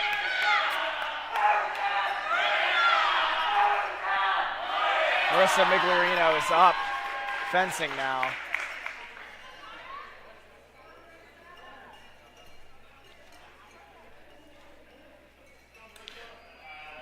So if Central does want to win, Livingston can only afford to win one more. Central can afford one more loss, but they would then have to win out.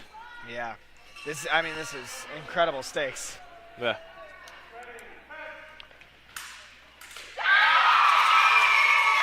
Points awarded to Livingston there.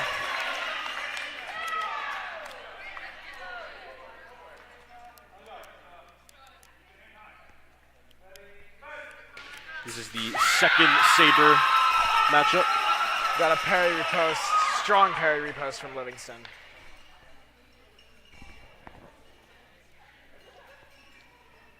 Our team is very upset from that last call with that last bout. Controversial there for sure. Oh, definitely. I mean, I didn't even see any light go off, but apparently the ref calls it.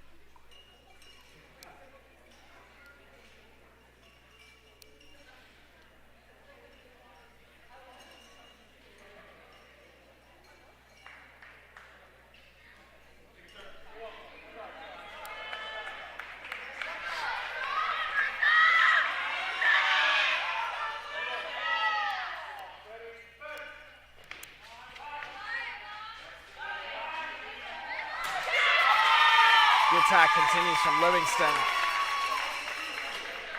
making it 3-0. After that loss with Alana, I feel like a lot of the morale and the movement that we had going is kind of lost. Mercer just made it 1-3.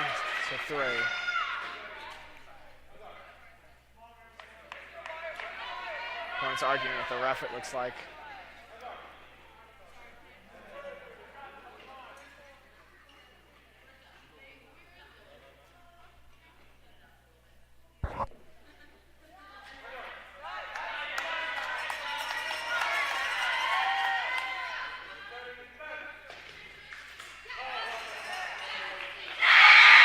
The attack is good from Larissa's side.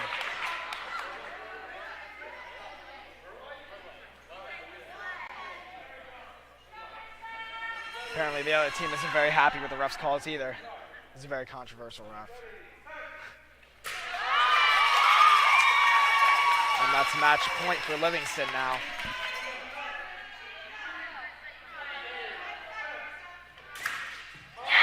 That's the point for Central, excuse me.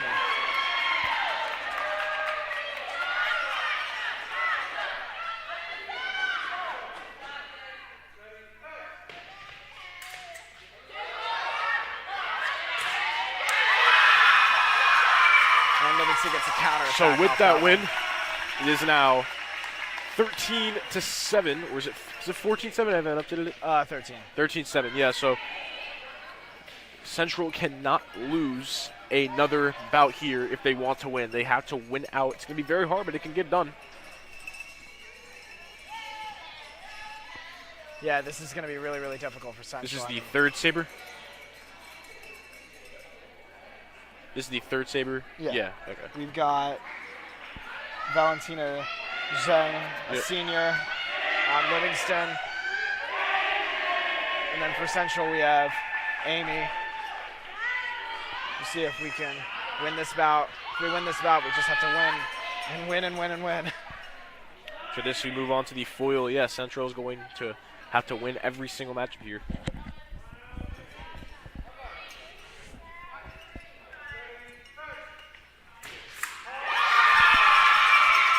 Repost there for Livingston.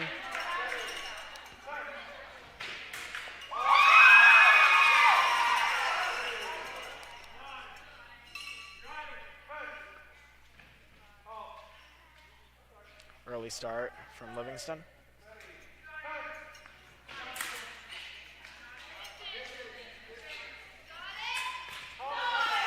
And the parry repost comes from Livingston. Making it 3-0 Livingston, and we have a timeout called from Central. This is a really high stakes bout. I Yeah, definitely. If she loses this, the meet's over. Pretty sure Livingston locks it with a win here. Yeah.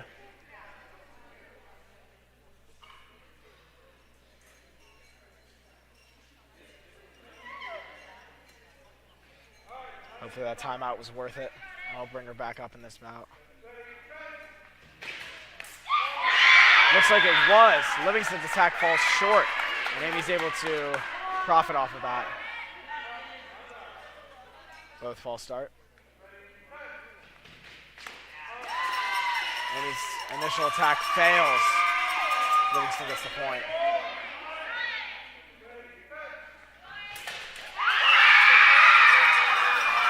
Yeah, and with that, Livingston will win tonight. It is possible for Central to come back 14. They can make it 14-13 if they want to. However, you still got to give 100% effort. You can still try to get these wins here. Yeah, I mean, that was quite the meet. I mean, yeah. That's it. Okay. No. Oh, it's not. Oh. I don't know. I think they're shaking hands. Yeah. Meet's not over yet. We still have more bouts to go. Yeah, okay. But it's impossible for Central to win now. But we'll still fence out these last bouts. Yep. We still got 3 foils and 3 epes left. Yeah, I mean, there was some. That was a really tough saber match there. I mean, very controversial calls there. I mean, I was watching it, and even I thought that we had that one point.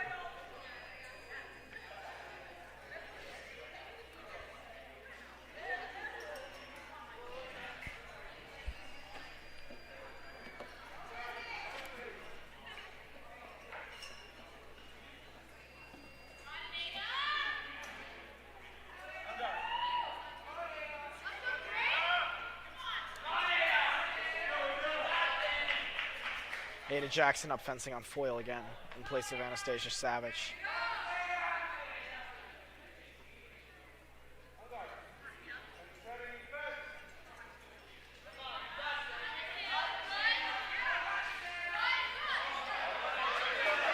Counterattack is off target on Ada's side.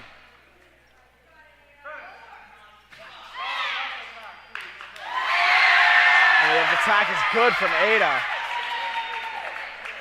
For having never fenced foil before, I mean, this is an impressive display.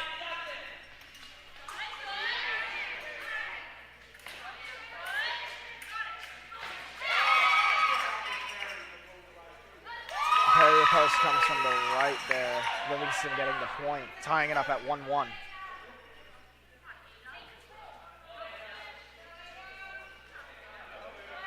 Ada really has to stop playing defense here. We should start making some really strong attacks like this.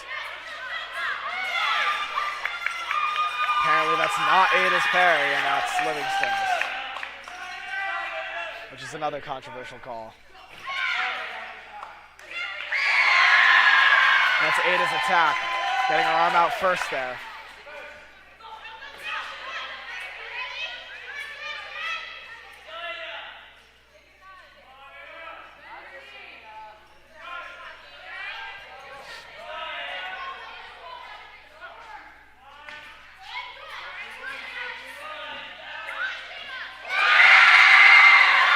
Repost is no.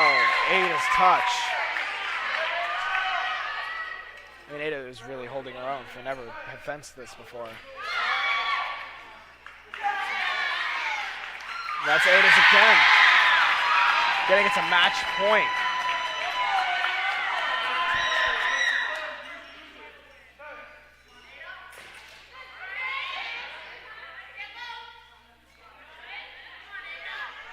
Ada has to keep up this low guard here. And she's got to keep up with these attacks. She can't let her opponent push her down the strip like that. The opponent got the point there.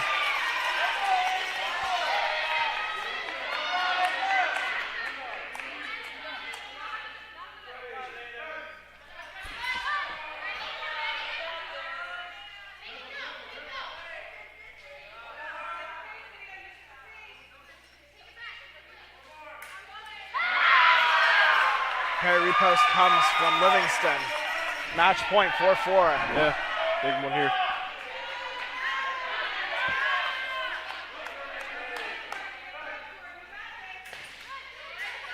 These attackers, no. Livingston's release is good. That's about. Yeah, great effort there, but comes up short 5-4 and move on to the second foil.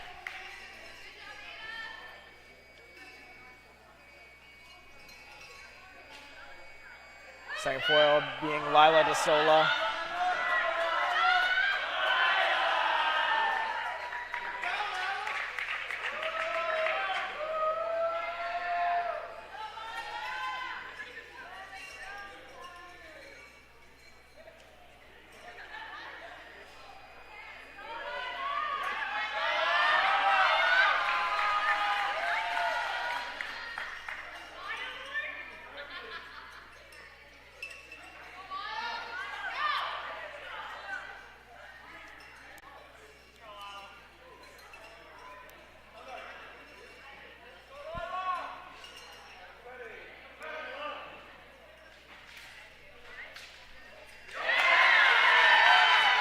Lila gets the one light there.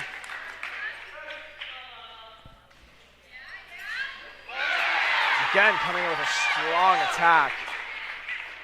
She's got these really great lunges that just land almost every time. Again, another attack that lands.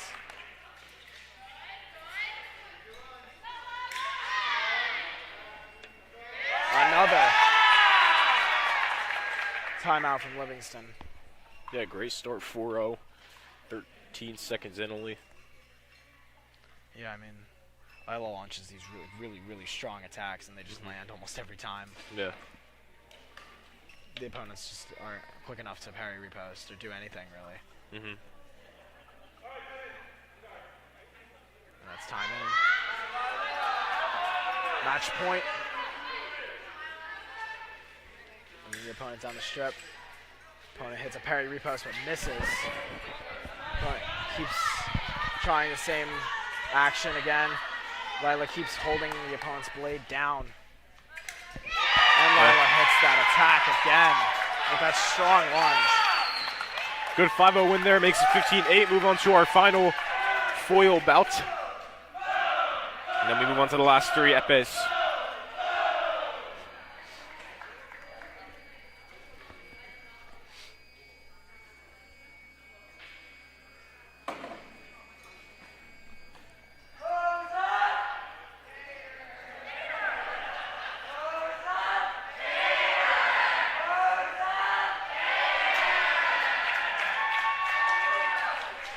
Last foil bout coming from Anastasia Feldman.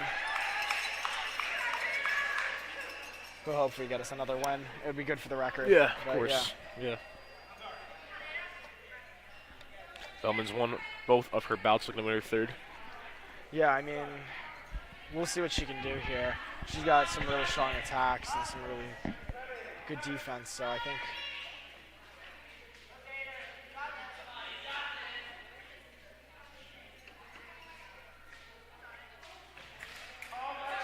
off target on Livingston.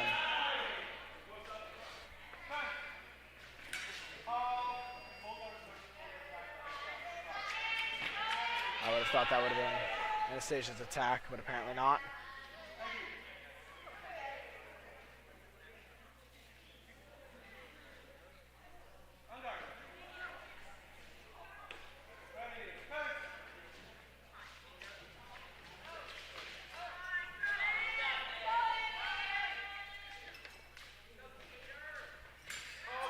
Attack lands off target again from Livingston. Livingston really has to get point control down here. Apparently that's Livingston's attack, though I don't see it.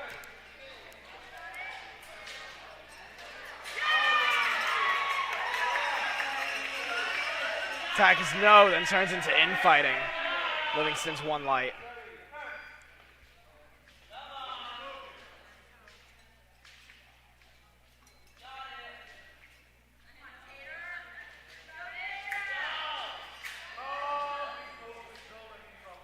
Cora is called Cora is when two fencers become physical and actually start hitting each other.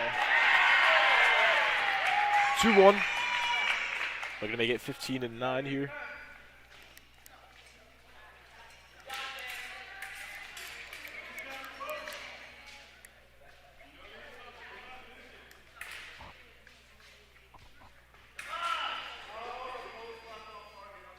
Post is apparently off target.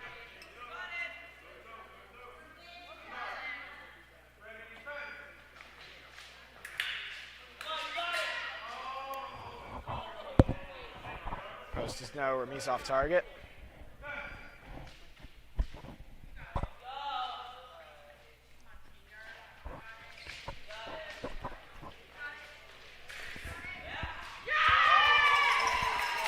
Again, the attack is no, turns into infighting.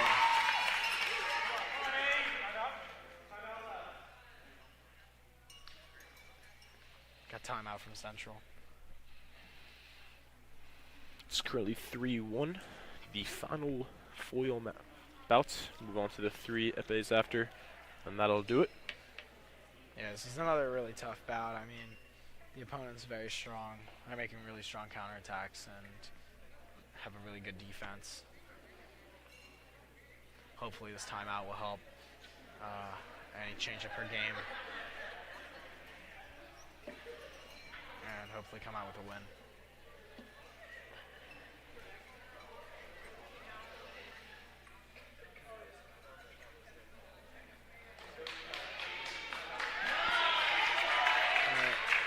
And that's time in.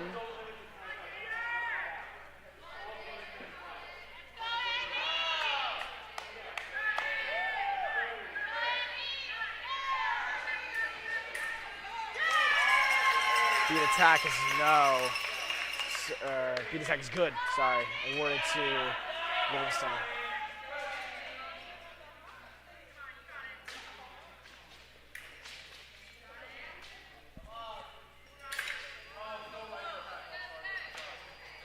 Apparently, the attack is off target.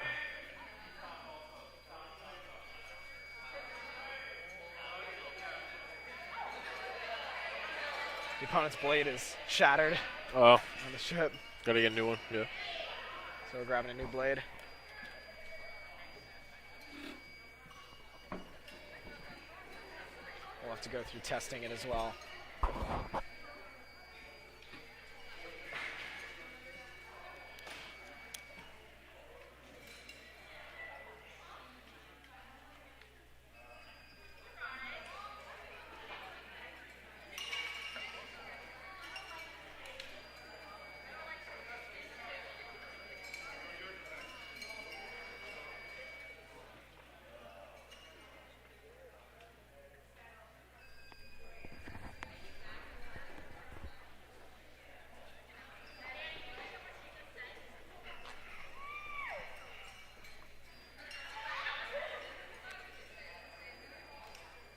All right, I'm just waiting for it to resume.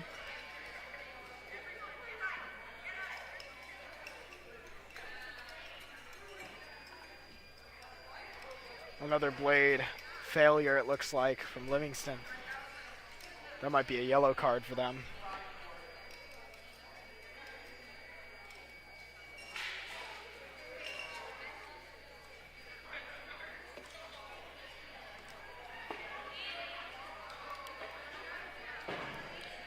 Apparently the blade is not the issue, it's the body cord. So they're swapping out the body cord now.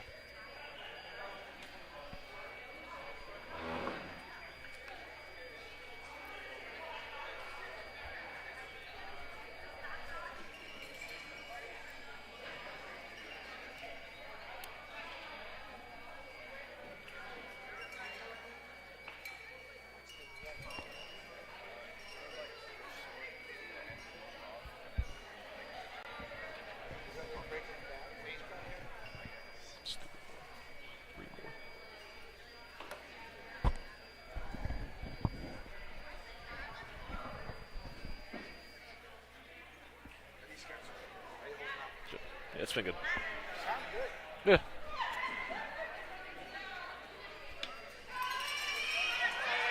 And then resume here. It's a minute 44. It's a 4-1 lead for Livingston.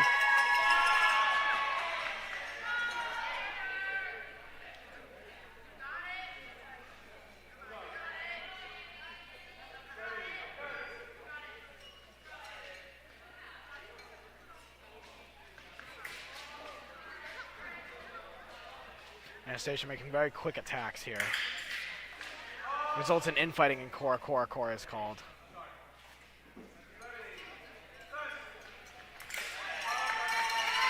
And that's 5-1 foul. Livingston win there, 16-8. And we move on to our last three epee matches. And then it'll end.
All right, so third to last, Epa, matchup here. It's Anna Rittman and Calvin Kang.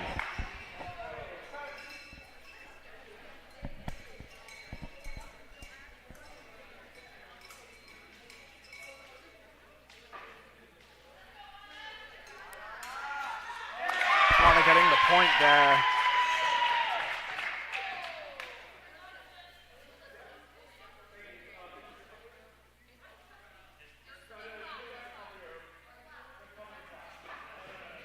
Apparently her flap is open, so you have to close it for safety reasons.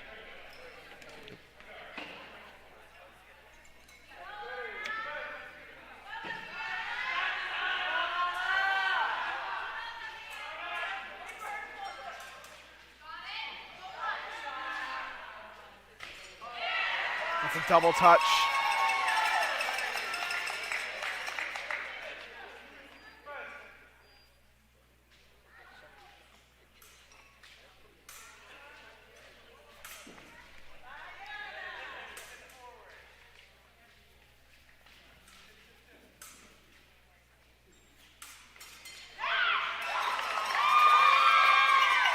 It's one way for Livingston, tying it up at 2-2.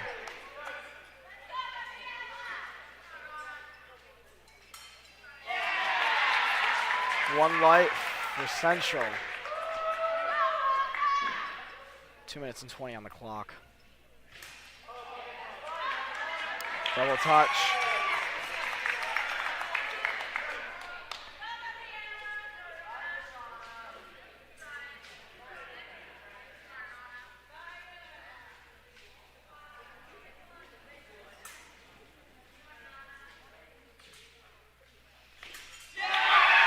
Good win there.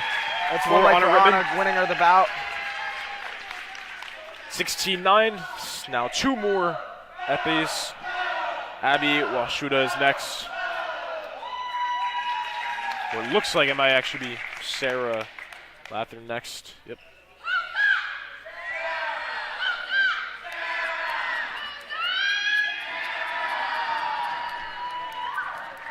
Sarah Latham is up now. 1-1 win, 1 loss tonight. Looking to make it 2-1.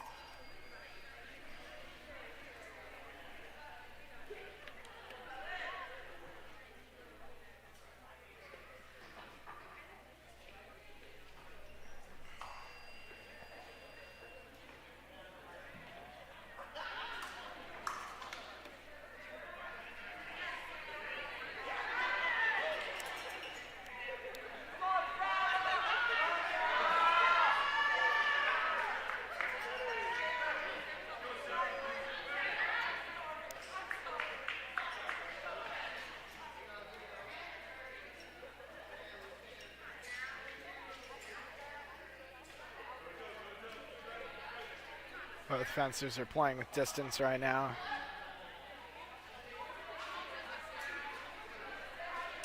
Launching feint attacks.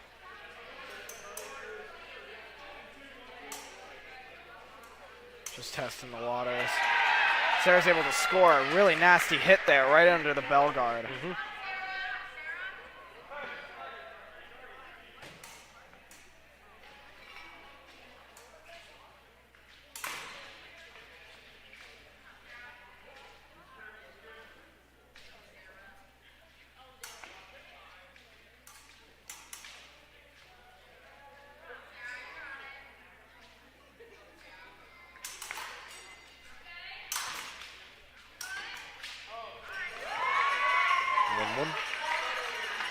Touch is awarded to Livingston.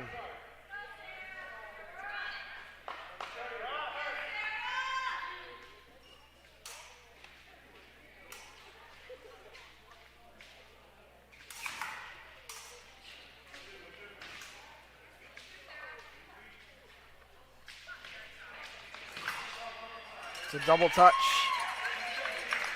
Scores 2-2 with 1:50.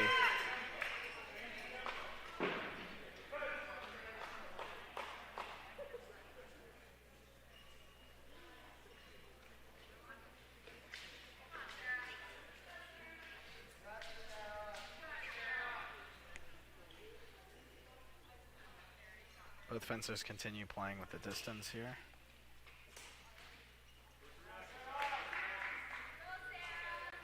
Got the Livingston fencer really opening up distance here.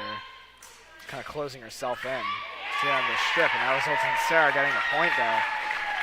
3-2, a minute 20 on the clock.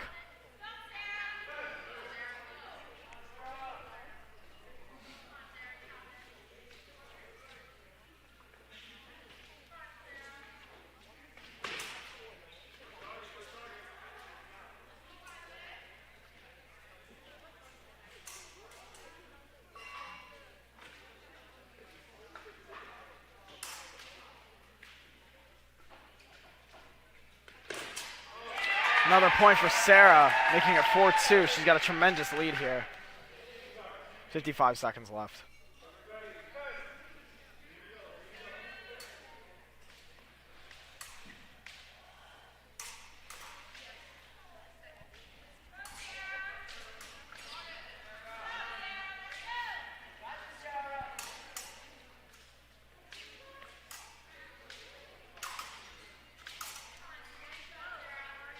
Only 30 seconds remaining with a double touch, and that's the end of the bout. Double hit, so Sarah will win that, and we move on to our final bout of the night with Abby Ashuda.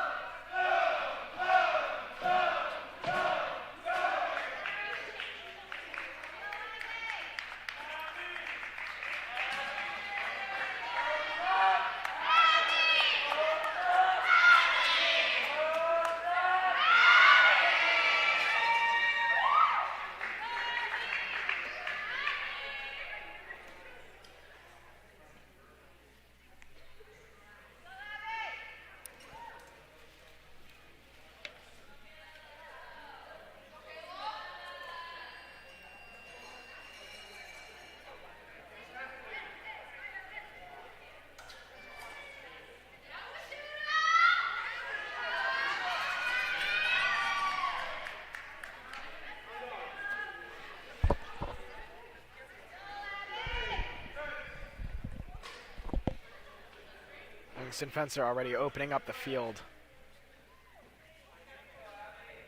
Tons of distance here.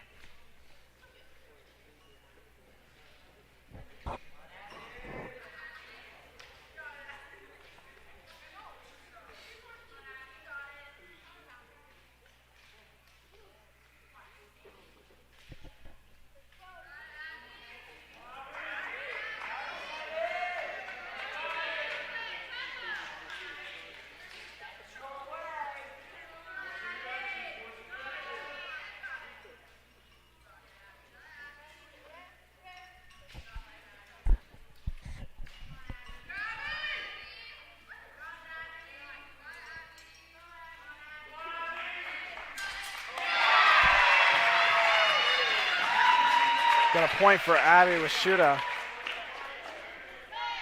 2 minutes almost left on the clock.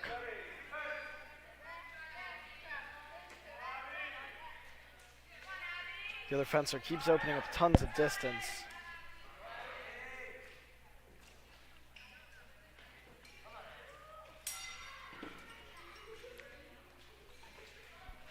Almost copying each other's footwork here. It's almost like a game of cat and mouse.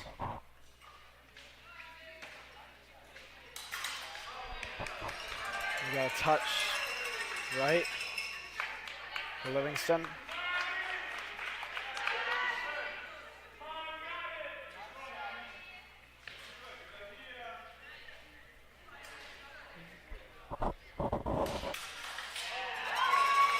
Another touch for Livingston.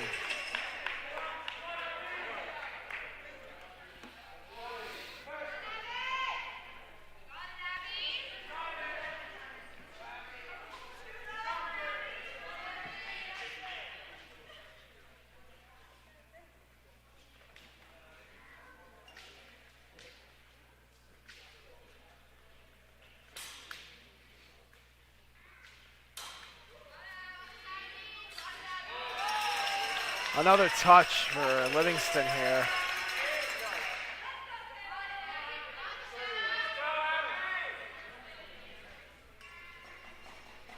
Livingston opponent is really good with her distance and really good at just keeping her target unavailable. Cora is called again for the guards touching.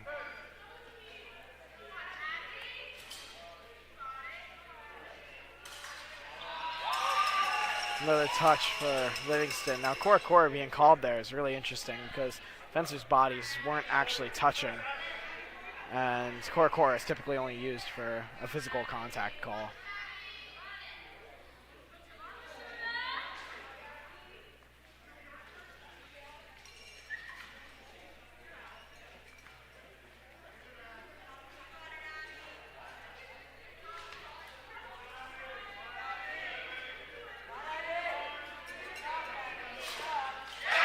The opponent attempts for a toe touch there, but misses completely,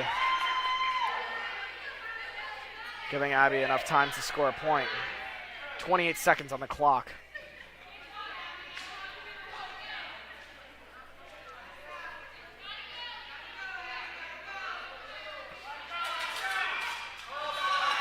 And it's a point for the opponent as Abby attempts a flush.